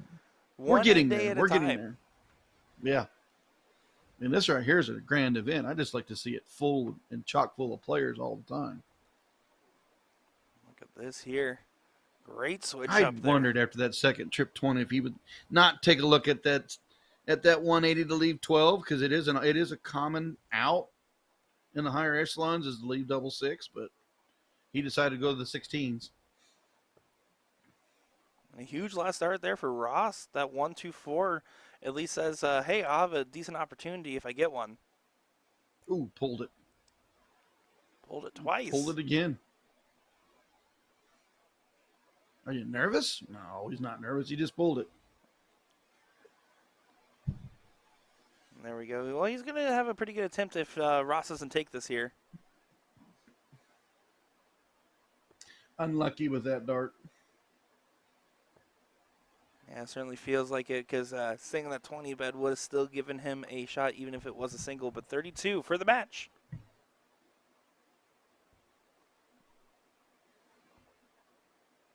Just a bit outside. That was some beautiful throws. That you can't get much closer without hitting it, which is what you wish you would. That's the part that's frustrating. The first one's there, marker dart. Your second one's there. It's like, okay, I get it. The third dart either tags the flights or pulls right out, and or it just stays in the same pattern you just threw. 66, 16 for Bull. Yeah, can't set it up like you normally would prefer to. Right, sorry, And only getting that single bull on the last. A good attempt at it, but again, Shane with another opportunity, and he wasn't far off last time. Oh, there it is. There it is indeed. A 3 straight win for Shane Sachi Sascapo. Well, let's take a little look back there and look as he marks right up there and finds that double 8. And we'll move on to the next round here against Alex Spellman.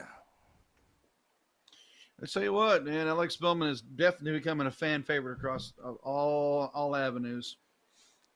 Oh, certainly. And you get a chance to talk with him out here in person. I can tell you he really is a class act. Very nice guy. He's been winning, and he keeps that humble ways, and that's a true testament of what he's accomplished and what he's still trying to accomplish.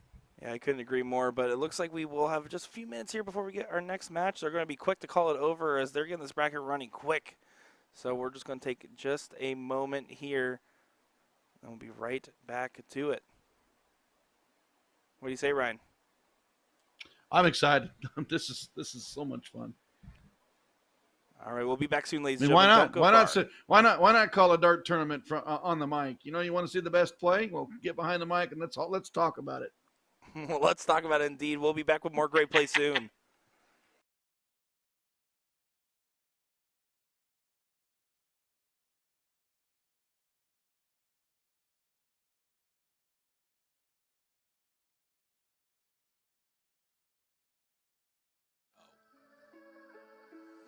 DPFL darts, yeah, it's time to get it started. Step up to the line, cock it back and hit the target. One eye on the prize, once I win, I'll hit the market. 3 inside the court, Robin Hood, that's how I marked it. I came to compete, I won all the heat.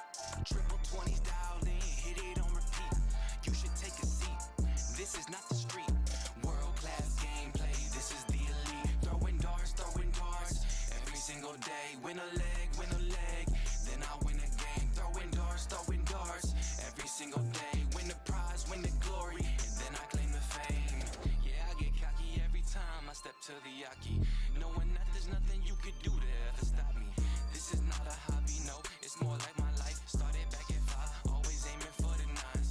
Playing 301, 501, killer and cricket. Only throwing slots, learn how to use my wrist to flick it. Spinning off the fingertips, that's when I started to get it. Now, every time I aim at the bullseye, I hit it.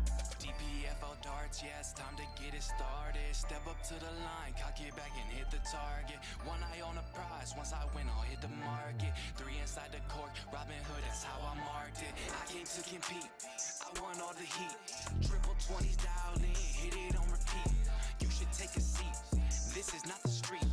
World-class gameplay, this is the elite. Throwing darts, every single day. Win a leg, then I win a game. Throwing darts, every single day. Win the prize, win the glory, and then I claim the fame. DPFL darts, yeah, it's time to get it started. Step up to the line, cock it back and hit the target. One eye on the prize, once I win, I'll hit the market. 3 inside the court, Robin Hood, that's how I marked it. I came to compete, I won all the heat.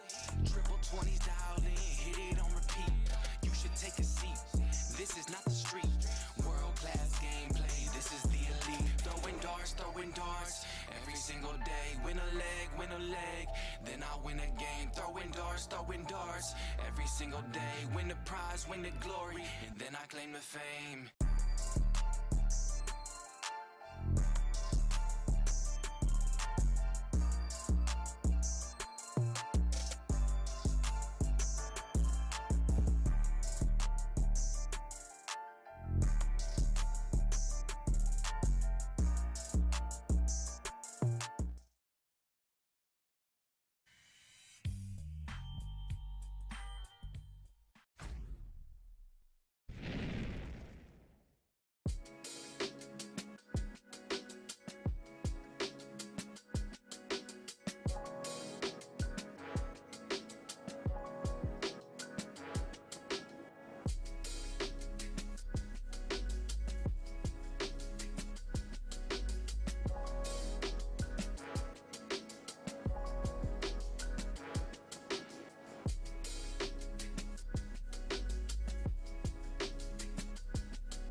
Welcome back, everybody. Another fantastic match. Our quarterfinal, Alex Spellman versus Shane Satchke.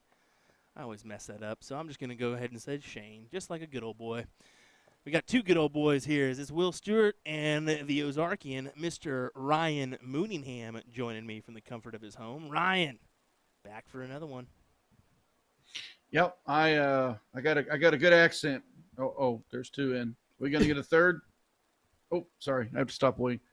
Big 139. No, I've got an accent to go with yours. I can't wait to go to match play and ask Gary Anderson questions. Let me tell you what, the confusion on that guy's face when I started talking, it was unreal. It was just like, all right, well, obviously you haven't heard an American accent in quite a while since New York last year. Well, that's a Midwestern American. Yeah, exactly. I should have kind of. Boy, Spellman drops a 134. Yeah, good Man. shot there for him.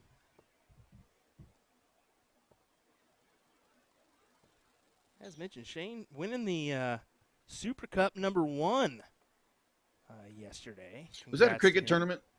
No, it was actually a 01 tournament, but I mean, he played some very good individuals to get to the position of winning the title. I have a tough time rattling off all the names, but I think he went through Jeff Smith and numerous other big names, including a couple PDC pros. So, another one that just unlucky on bounces that out. Wow, that was difficult.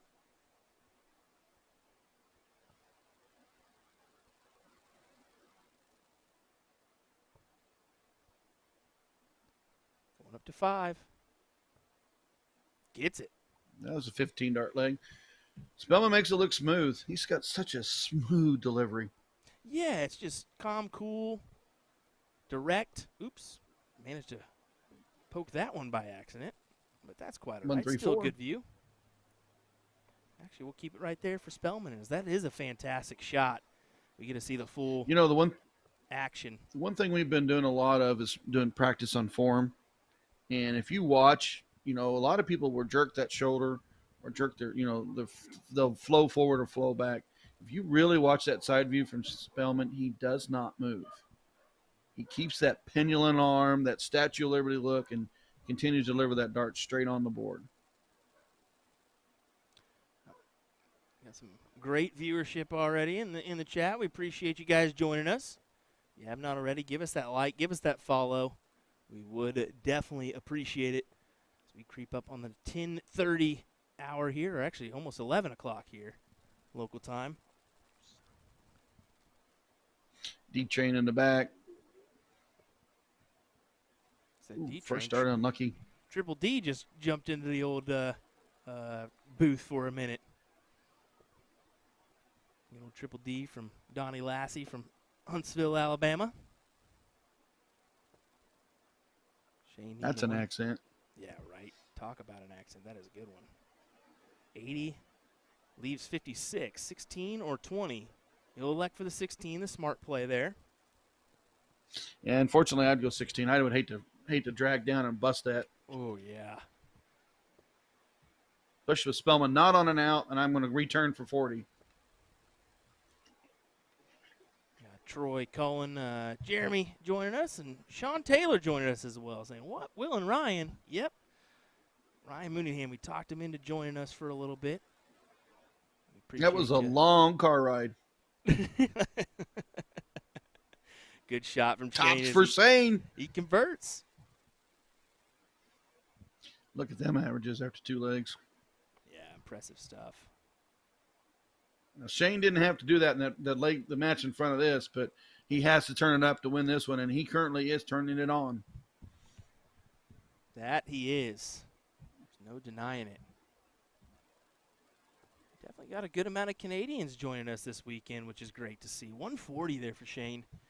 I was pretty impressed by that, seeing all the Canadian flags next to the players' names here in this one. It's good. I'd like to see more North American events. I would consider this North American. You don't see a whole lot of Canadians unless you're up on, Seacoast, the New York stuff, the bullshooter stuff they come across. There's a big 180. What's 140? So this is good to see them down in Florida. Yeah. And I'd like to see more of Canadians playing in a lot of American tournaments. Nicole asking, how do you say And- Shane's last name? Of course, I'm going to mess this one up, but it's Shane Saxcapo. There we go. That was better.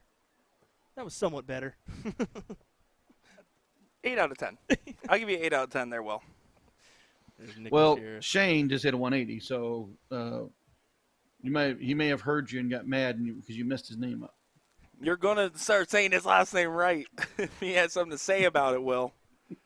There we go. We'll let you guys get back after it. I'll get to the camera work. What do you say?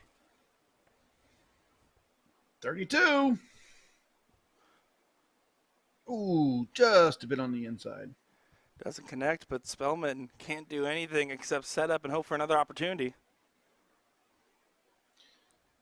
Spellman came out of the gate, won that first leg. Shane's right here on the leg 2, getting it. Now Lane's controlling leg 3. So got a good match going on in this quarterfinal. I mean, a great one, and it's going to continue to raise up the high-level intensity of these games as we get further along. Gets Check. it. Gets it. And the Chalker's sprinting away. I got to get a drink, guys. Hold on a minute. Oh, no, he had a phone call. Sorry, guys. Oh. Just the wife. The wife said, hey, I think you're on the live stream. That'll do it. Well, here we go. And look at this start here from Shane. Beautiful. 177. Wow. Yeah, Spellman has a back against the wall scenario here. Has to break throw after a near perfection. This is gonna be a hard situation here. We need perfect darts out of Alex to keep up with Shane at this moment. 177 Oper. He's perfect Oh again. my! Ooh. Still 140. I'm waiting. happy. I was waiting for the score there. I was like, oh, what's going on? What's going on? But oh my goodness, look at this. He's moving along, and Spellman not throwing bad, but what can you do right now? All you can do is stay in the match, keep firing, and hopefully he misses a double, and you're there to take it. That's all you can do. He's on fire in this leg. That he is. Oh, an unfortunate bounce out there. You know, a big turn here, it can put Spellman in the opportunity to steal. Yeah, Spellman's one of those guys that will say you need to have a never say die mentality when it comes to the sport of darts, because anything can happen. Anybody can fall victim to the double trouble. And 125 on the turn. He needed that 1040, but he bounced it, went to that 5 and 1. Shane's just going to set up there. Although I don't know if I agree with leaving on 14. Well, I would have went the 16 route. Trip 16, fat 16 for the tops. And I don't know if I would have won. I don't know. I mean, if he's comfortable in the 18s, I mean, it's doubles for the win. He just needs a double 7. Oh, and he busts it, leaves some Spellman the 116 look. I would have went 16s that way, because if 16 on 104 or trip 16, fat 16, then in tops. If I go underneath it, I got double 10. Ooh, 16. Oh, we got a live one. We got a live one to save it and bring it to the last leg decider. Ooh. See the frustration. He pulled it down. Now Shane has it. That's a little bit more of a pressure scenario than he wanted, but he gets it 3-1 there. 102 to 94.9. I don't think that's too shabby. I don't think so either. That is some great performance from these guys. As you see, Shane, as soon as he hit it, a little sigh of relief, as he knows he is now in the top 4, guaranteeing himself $400. If he wins another one, he doubles at the $800, and if he wins that, $1,500 for first place here. Ryan, that's a decent amount of money, especially because this is one of several events. Yeah, they're paying some crazy amount of money down there. Yeah, there must be something in the Florida water, and it ain't the Gators, let me tell you. Well, we got a semifinal match next here, Ryan, and I'm excited to see how this unfolds, to see how who plays Jim Long, because we got Leonard Gates versus Sachi coming up here. well, Sachi can carry that on into Gates. Gates is going to have to put on his A game. Absolutely the case, and this will actually be Leonard Gates' first appearance on our stream board this weekend so far, as he's had some tough runs in some of these very intense brackets here. So we're going to give these players a few moments to get settled up and ready to get on this board. But Ryan, what do you say? You excited to see this? I'm excited. Here comes D-Train. He used to run the Charlotte tournament. He's a good guy. No, so are we still best of 5 all the way through the event, or are we going 7 and 9? It's best of 5, and then finals is best of 7. Okay, I didn't know if they were jumping legs into the semis or not. Yeah, the only one that jumps up will be the championship event that you will see tomorrow. So excited here. These guys. You should put on the D-Train in the house. D-Train in the house, indeed.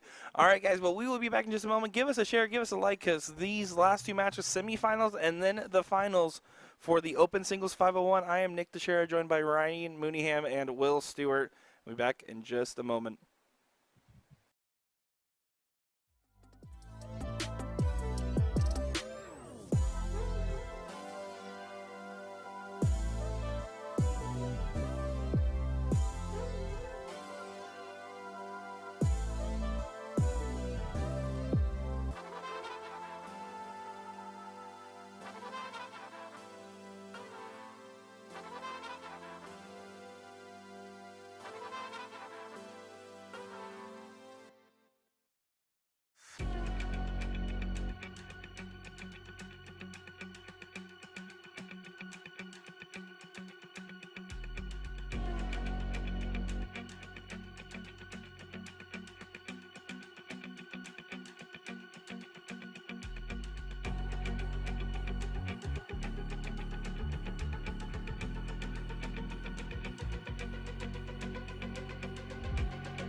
DPFL Darts, the world's #1 place for all things darts. If you throw, you know. DPFL Darts, yeah, it's time to get it started. Step up to the line, cock it back and hit the target. One eye on the prize, once I win, I'll hit the market. 3 inside the court, Robin Hood, that's how I marked it. I came to compete, I won all the heat. Triple 20s dialed in, hit it on repeat. You should take a seat, this is not the street. World-class gameplay, this is the elite. Throwing darts, every single day. Win a leg, then I win a game. Throwing darts, every single day. Win the prize, win the glory, and then I claim the fame. Yeah, I get cocky every time I step to the yaki, knowing that there's nothing you could do to ever stop me. This is not a hobby, no, it's more like my life. Started back at 5, always aiming for the 9s. Playing 301, 501, killer and cricket. Only throwing slots, learn how to use my wrist to flick it. Spinning off the fingertips, that's when I started to get it. Now, every time I aim at the bullseye, I hit it. DPFL Darts, yeah, it's time to get it started. Step up to the line, cock it back and hit the target. One eye on the prize, once I win, I'll hit the market. 3 inside the court, Robin Hood, that's how I marked it. I came to compete, I won all the heat. Triple 20s dialed in, hit it on repeat. You should take a seat, this is not the street. World-class gameplay, this is the elite. Throwing darts, every single day. Win a leg, then I win a game. Throwing darts, every single day. Win the prize, win the glory, and then I claim the fame. DPFL Darts, yeah, it's time to get it started. Step up to the line, cock it back and hit the target. One eye on the prize, once I win, I'll hit the market. 3 inside the court, Robin Hood, that's how I marked it. I came to compete, I won all the heat. Triple 20s dialed in, hit it on repeat. You should take a seat, this is not the street. World-class gameplay, this is the elite. Throwing darts, every single day. Win a leg, then I win a game. Throwing darts, every single day. Win the prize, win the glory, and then I claim the fame.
Say hi. All up, right, everybody? ladies and gentlemen, we are back in action here. I am Nick DeShare, joined by none other than Ryan Mooneyham. Hello, how's it going? Well, how about this? You also got Mr. Danny Yansen just popping his head in on the street, checking out what's going on. Danny, How are you what guys doing? I was actually ready to go for bed, but How's it Ryan feel? say jump in, and I say want to say hello. How does it feel to be a dad? Yeah, it's still unbelievable, but it's the best thing ever. Really happy. Good stuff. Good stuff. Well, we don't want to keep you much. We at least acknowledge, just say hello to you. You know, it's almost bedtime there. You got to get as much rest as you can with that kiddo, that's for sure. Yeah, they've been getting a lot of sleep. You excited to get back over and play the tour again? Yeah, of course, I'm looking forward to play again. It'll be hard for the first time, of course, go away from the little guy, but it'll be fine. We'll see how it goes, and I'll do my best. Yeah, well, you got a big support system here, let alone in the Netherlands. So we're cheering you on. We're cheering you on. You got a lot of support there and Springfield as well to help out the kids. I know we'll just see how everything goes, and everything will be fine. There you go. Well, thanks for This chatting is with a us, buddy. semifinal Appreciate it. match. No problem, guys. Take it easy. There you go, Danny Yansen. How about that. That's pretty cool. Thanks for doing that, Ryan. You didn't have to do that one. Good stuff. Well, what He's going to bed. he said, I'm going to bed. Well, I was confused. Well- I was like, so I heard someone pop in, and I was like, look. I was like looking at who it was, and he's introduced. So great to see Mr. Danny there. I mean, these guys. I mean, you have a new baby. They're not sleeping at night, so they're taking turns taking care of the baby. So plus the practice sessions that are going on in this house have been incredible. It's incredible to watch all the practice and darts going on in the building.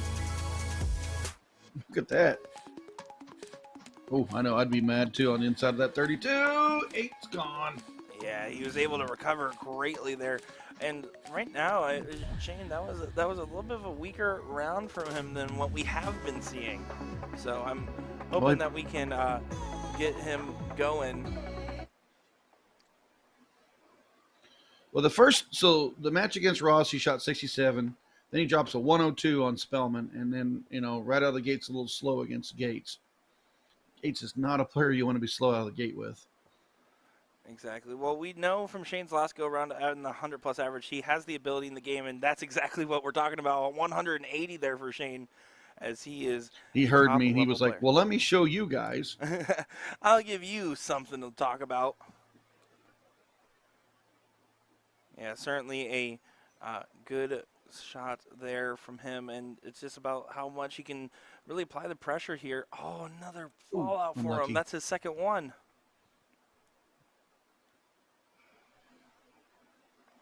The shot boards, me and Danny were talking, we've been watching a lot of the streams. They're a softer board than the windmills. I would definitely want rigid points on there or really sharp darts, because those boards, they will bury deep, and then they're a soft board. Oh, almost another 180. But then your darts will fall out if you're not landing hard enough. Yeah, certainly. It's one of those things where a lot of people, look at this, though. Oh, my goodness. Leonard Gates with a 180. He said, I'll show you how to hit one then. 56 now has to go. That he took it. I wonder if Gates, because you looked at it, he's like, he's got a 56 left. Maybe the 180 will scare him and he'll miss that tops. But at that time, Shane's like, nope, watch this, guys. Yeah, I know a lot of players aren't like super big fans of it. But I do agree that I think the 180 there, just for the simple amount of pressure applies from the scoring of instead of going somewhere else and setting up, I think is perfectly valid in that situation, because at that point you expect Shane to take out 56 a 2-dart out majority of the time. Yeah, because Shane is actually, looking through the last 3 matches, he's been hitting his doubles pretty much the first turn.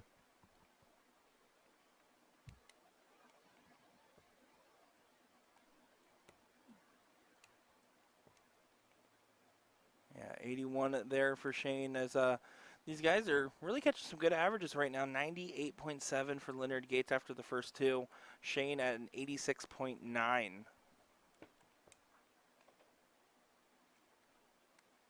Heard the click on that one, top of the wire, only 60.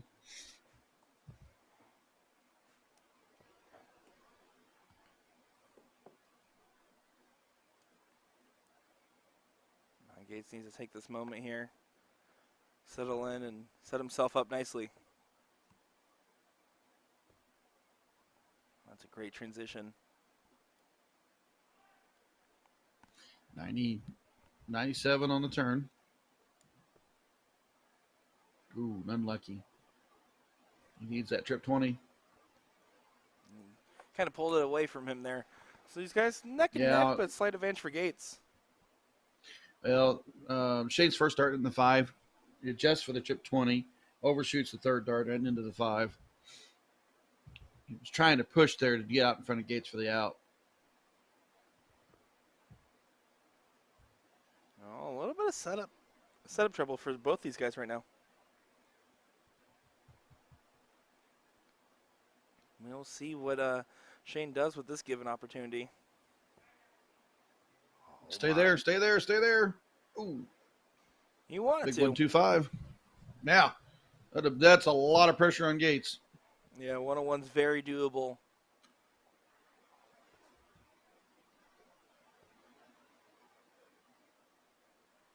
Let's see what he does here. Great setup. Good setup for Gates.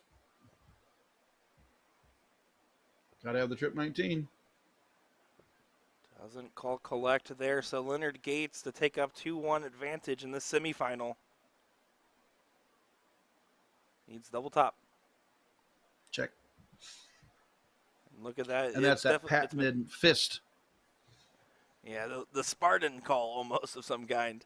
As these guys have been holding their throw so far, and if they follow suit, we'll be getting down to a last leg decider here.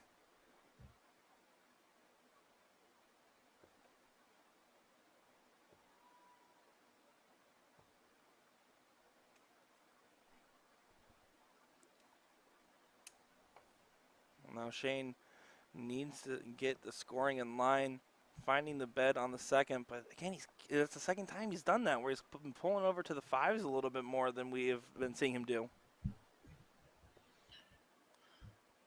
Gates on throw. Ooh, only manages 40. Yeah, right now, it's both these guys kind of waiting to see what the other does, as they're both waiting to pounce on an opportunity. And the first one to catch that fire, we'll see. They'll be in great position.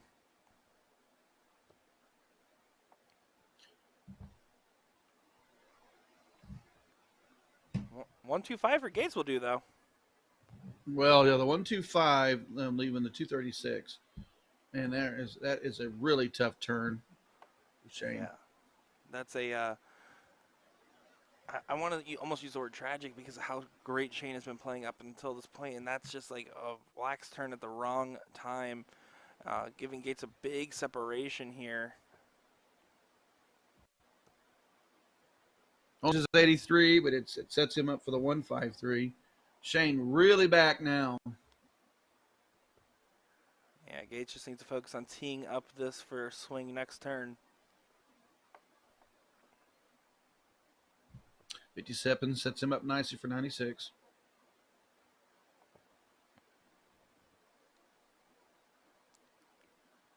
There is an opportunity for Shane if he does get a look, but he might not for the match. Ooh, just pulled it to the inside. It don't matter. There's the fist pump. That's a double 9. That's a game winner. 3-1 Shane. Or 3-1 Leonard, excuse me. Yeah, well, look at this now. Here's the situation. We got Jim Long and Leonard Gates facing off against each other in the finals now for this event. First place, $1,500. Runner-up will get $800 here. It's going to be a best-of-7 open single final here. So give us just a moment here as these players will get to the board quickly, start getting their warm-ups in, and we're about to see the action take place here. Folks, I am Nick Teixeira, joined by Ryan Mooneyham and Will Stewart. We are excited to continue our coverage of the DPFL live event.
everybody. Hope you didn't go far because it's finals time.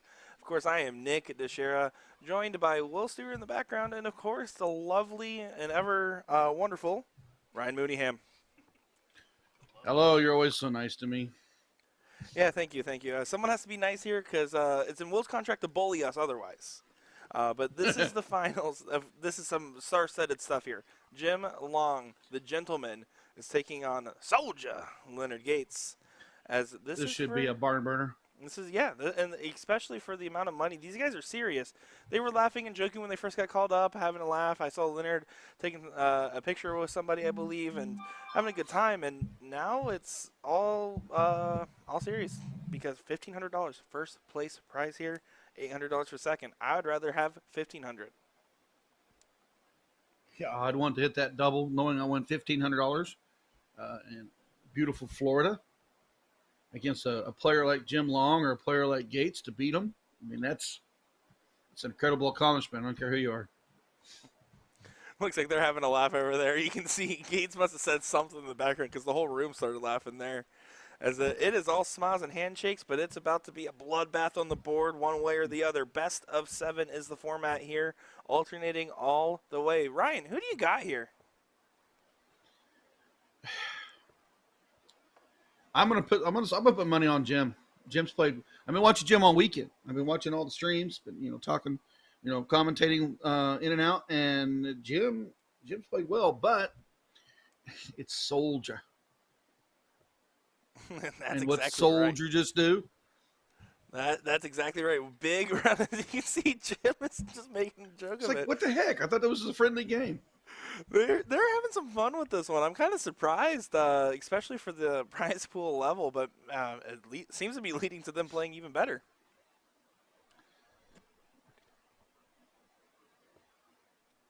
And Jim manages to go on the turn with a 100.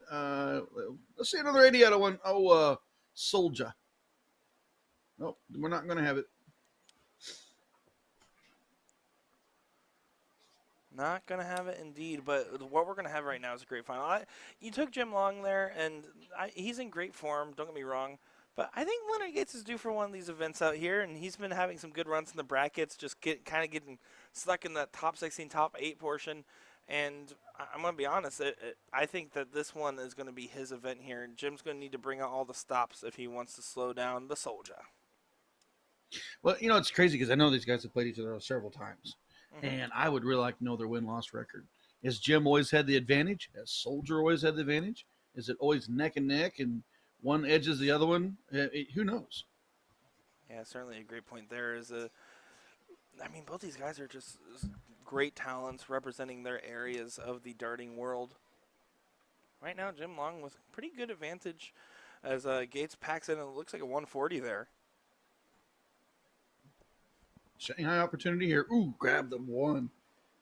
He's going to have to set it up for the next round and hope Soldier doesn't take the 103. Yeah, what's your route Don't here? want you. Yeah, that one thing really frustrates you. You got 120 left. Your opponent's on an out, and that one slips in. It's just unlucky. Yeah, it looks like he fell into that 20 on the first, going down for that 17 to leave double 16. Doesn't secure it, so Jim Long shot at 80. I like the traditional route of trip 12, trip 20, double 10. Tops to win it. Ooh. Second dart a little high. Third dart could have kicked off of it. 46 for the Soldier. Double 16. Oh, catches that wire. Double 8. And drags it in a little bit. Inside. Yeah, very frustrating for him there. So now Jim along with another opportunity to take this first leg underway. Wesley Riley in chat saying, thanks for the great stream as per usual. Ryan, I will see you next week at 4 singles. Keep up the good work, boys. Awesome possum. Big double 10 right there in the corner for Jim Long. The gentleman scores the first leg. Yeah, he was able to plant it cleanly in there. Not a bad start, 100 for Sold. Yeah, you're going to see these pretty consistent scores from these guys. I feel like they're in pretty good spirits and pretty good focus, and especially if this happens to go the distance, you're going to notice some crazy stuff either. Because these guys don't really feel nerves in the sense of pressure. If anything, the only thing that they feel the need to is to perform because they want to play their best. I wonder how much stage time these two have combined. How many hours and how many matches have those two in different avenues been on stage in front of thousands of people playing darts? Well, statistically speaking, they have more than me. More than me, because I have never been on stage like that. Yeah, me neither. Me neither. But these guys they're no strangers to success in the dart world. I mean, let's be honest. They are some of the best representatives for both these countries, Canada and America, and North America in general. So I'm, calling the matches from the United States, but when you see gentleman Jim Long playing the World Championships or in a WDF event or in anything CDC related, you just you wake up and you're like, hey, this guy's from Canada and he's playing in this series, Moda series. I want to watch him play. Let's go. Exactly.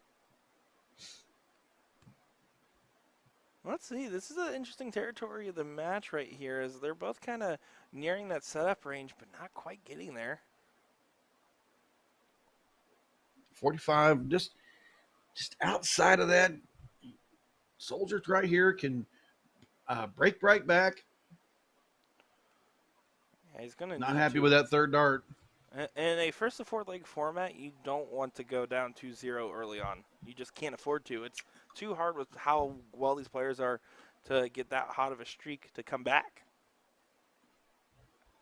Unfortunately, Jim's had a little bit in that one the last several turns. He's got to straighten that up.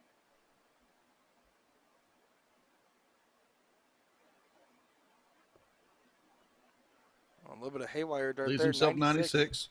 Trip 20 for double 18. Gets a shot for it. One dart. Check. There it is. Great shot there from Leonard Gates to break back here. Jim Long to go first in leg number 3.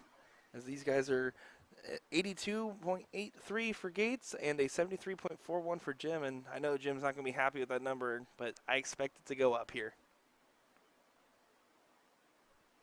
Stats doesn't matter when you're playing this. I don't care if these guys threw 50 each. It's first place. It's a substantial amount of prize money, and you want to hit the winning double. Exactly. I was told the adage of don't play the stat sheet, play the board. That's exactly what you're going against here. Looks like there was a little bit of score correction issue. Yeah. We're going to take a quick moment here to make sure everything's correct. Which is always good. Always make sure with your chalkers that everything's scored right. But it looks like we're about to be good to go. There we go. All right, back to it here. Hopefully that wasn't an ice the kicker moment for Jim Long. No, he'll get right back in the match.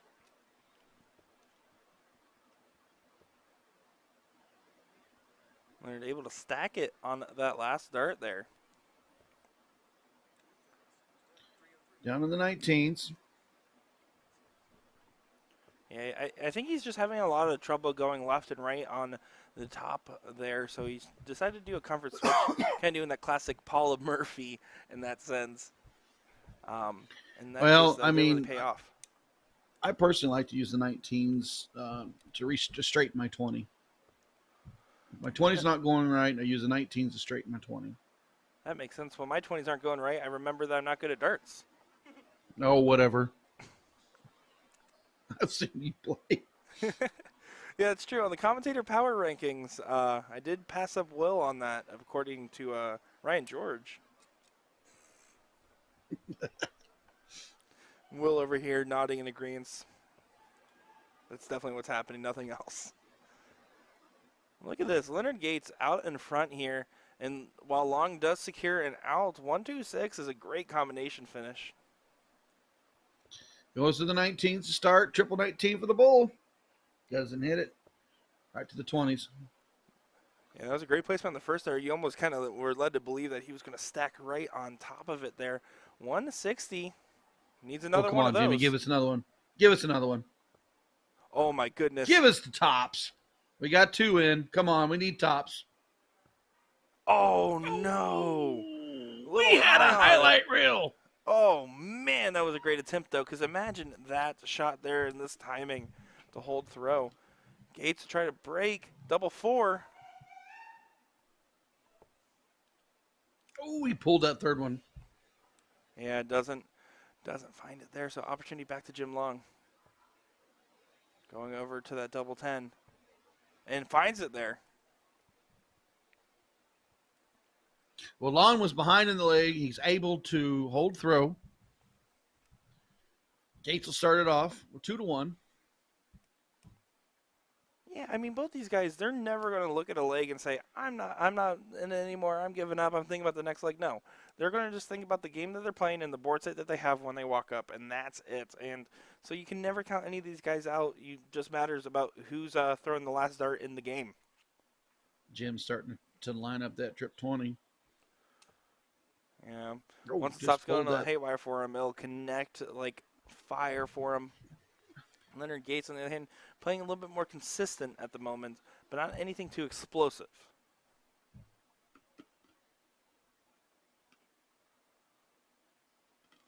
You can see that nice elongated follow through from Jim Long there. He does a nice little 45-degree angle, keeps that arm, or 90-degree angle, excuse me, keeps that arm nice and straight. Pretty simple, classic textbook dart stroke there for him. Nice 1040. Gates right back on the triple.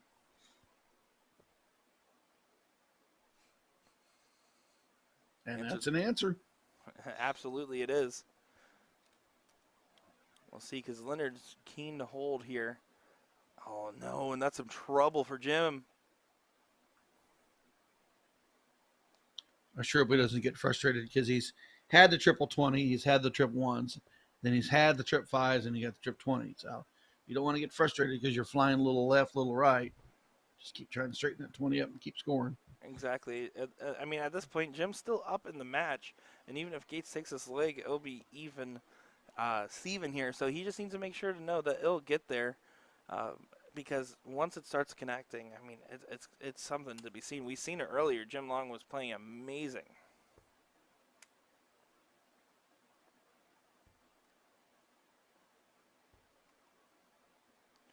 Well, a little frustration there. Doesn't connect. 115 could go. 96. Oh, my. Level 18. Oh, my, there it is. 115 checkout for Jim Long. Crazy break of throw there to go up 3-1 in this match out of a game that he was certain, almost certain to not have. That's a crazy ability. He just has to hold throw now. That was a huge break. Huge break. Now you throw 97 to start.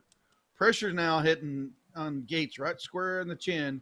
But he's a player that can come through it. You know, this is truly a momentum shift here, right? I mean, what we're seeing is Gates that has been steady is now going up against a Long that has been catching form. And look at this. There's another 1040. We've been saying it. It was about to connect. It was right there, and now he's just finding it.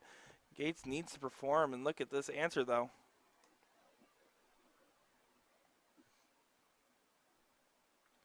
Oh,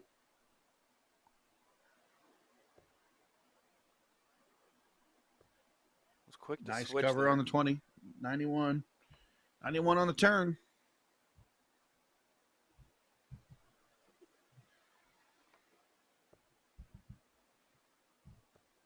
Gage trying to leave himself at 181. I think the last hour was just a little high there, 140 though.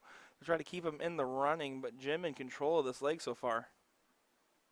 Another trip 19. Fat to 19. Leave yourself tops. There it is. Jim will return for 40. Gates has got to put the pressure on. Yeah, that was textbook setup there. Jim Long showing the experience, as this is for the match here for $1,500.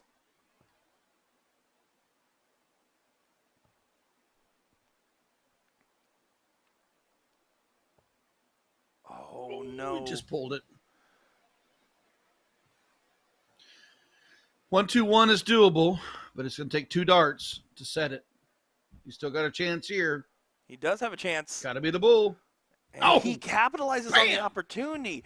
That's what you have to do in a situation like that. Amazing shot there from Leonard Gates, punishing the missed double attempt there from Jim Long. 3 match darts, and they weren't connecting, and now we still got a live one here. Jim takes out the 115. Gates falls in 121.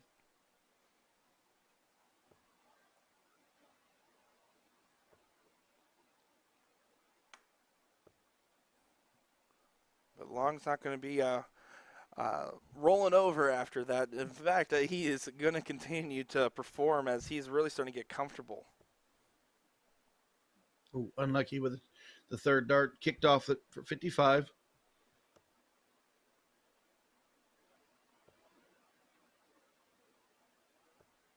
He's trying to thread it between the goalposts, but goes a little high. Yeah, he was not happy with that third dart.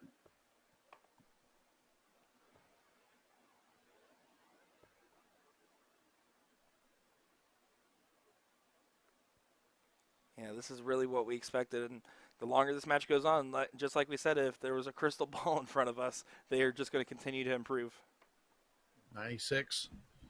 Continues to stay out in front. He's not on throw, but he's definitely on the scores. Gates kicked that last start up a little high there. Really won that 140 there. Well, and I can tell you this much: he's pulled that 5 twice.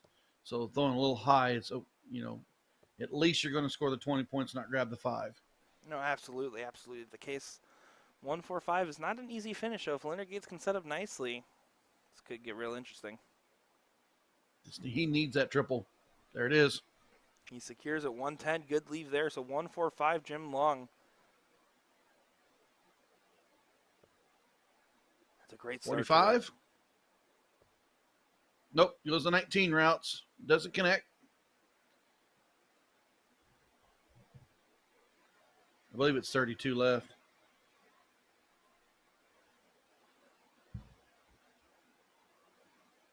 Oh, 24. Left there for Jim my Long. math was a little bit off. Oh, look at this, though. Is he going to set up or go right at it? 18 or 10. Which one is it? It's taking a moment. Oh, got to think about it. You need to be certain of what you do, and then he has to execute. Double 16.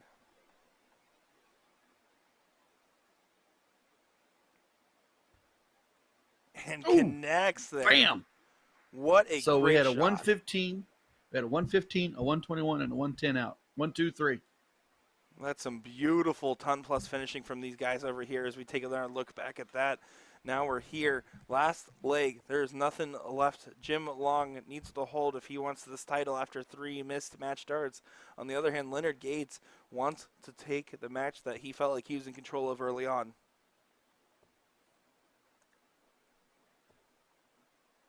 Will it come down to the cork? Well, it's alternate all the way through, so there's no cork in this last leg. No, I'm saying will the whole match come down just to the cork? From the initial, yes. It very well could be. I mean, it seriously could be.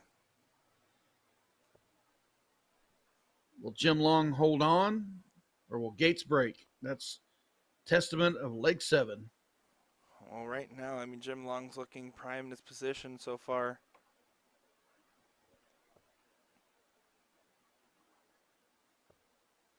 Catching a little bit of a haywire turn, though.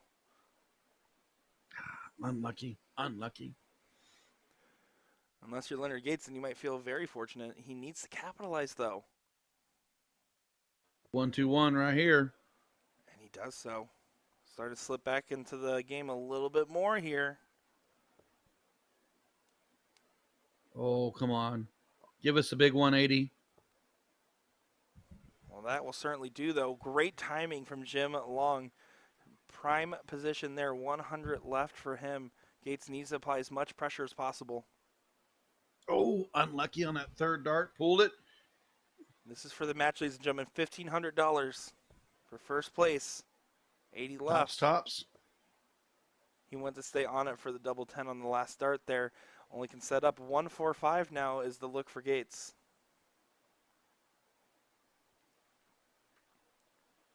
See everyone just eyes glued to this right now, and he's not going to be able to take it. That is a little bit of a good distance there from that treble. Oh, and unlucky with a 24 turn. One opportunity here for Long. Tops for the match. There it is. He gets it there. Jim Long is victorious against Leonard Gates there. And what was a great match that came all the way down to the last leg. $1,500 is going in Jim Long's pocket. Leonard Gates getting $800 himself. And, of course, that was a phenomenal showing.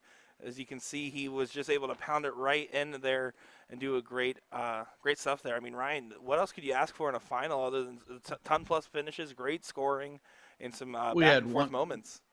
115 went out, 121 went out, 110 went out. I mean, you had a 3-1 lead with match starts for Jim. Soldier comes flying back, ties it up 3-3. We get down to Soldier has an opportunity, doesn't go his way. Long takes it out. Exactly. Well, that is actually going to be our last match for the evening, as we're pretty much done here, and even the main hall is pretty much finished up as well. So that was a great showing, and honestly a great day of coverage here, as we've had a lot of fun bringing you this. Of course, tomorrow, Saturday, this is the big day. Saturday is a lot of huge things going on there. You have the women's division, premier division, divisions 1, 2, and 3 playing. And then, of course, in the evening, the main event, the DPFL Championship. First place, $6,000 for that one. Seeded event. We saw the qualifiers on day 1. We're excited to see what happens there, as this has been great experience for us so far. And you can look at these players and Jim with a big smile over there. Well, he's $1,500 richer. I'd be smiling too. Yeah, absolutely. That's like $1 million in Canada. I'm sure that Canada will get Canada will get their taxes. So, well, this is a great stuff, and we've had a lot of fun showing you today's stuff. And of course, join us for the action tomorrow, as we will be live at, I believe, 12 o'clock Eastern. Is that correct? No, it's actually 2 o'clock. 2 o'clock Eastern. Yeah. So I did want to try this real quick. I do apologize for the black screen there. A couple replays, I guess they didn't convert, so I'm going to have to work on a couple things. I may have the Jim Long one here. No. So I don't know why it's not working, but it'll be a little bit of job for us, and we'll make it work for us here in just a moment. So bear with us. Apologize for that one, but it happens. They got to see it live. If you want to see it again, of course, you'll see most of these matches clipped out and online over at USA Darts on YouTube and Facebook is where you can see the matches. Of course, if you want to watch it immediately, rewatch the VOD, as they will be live on there as well, and you can see all the great stuff and hear the lovely, sultry tones of Ryan Mooneyham on the mic and some other guys. Whatever. It's the Nick DeShera show. Thank you. No one would tune in if that was the name of the show. But no, that was a great day of coverage. And Will, I mean, Ryan, boys, I'm excited to see how the rest of this weekend pans out. This championship bracket's going to be really juicy and exciting to see how hard they play, what they come out with, and your quarterfinals, your semifinals, your finals are just going to be electric. Yeah, certainly the case. Well, guys, make sure to give us likes, shares. See you guys at 2 p.m. Eastern tomorrow. You can see the schedule up there, as we're still here in Kissimmee, Florida, showing that DPFL live event. I am Nick DeShera, joined by Ryan Mooneyham and Will Stewart. Signing off. We'll be seeing you guys tomorrow.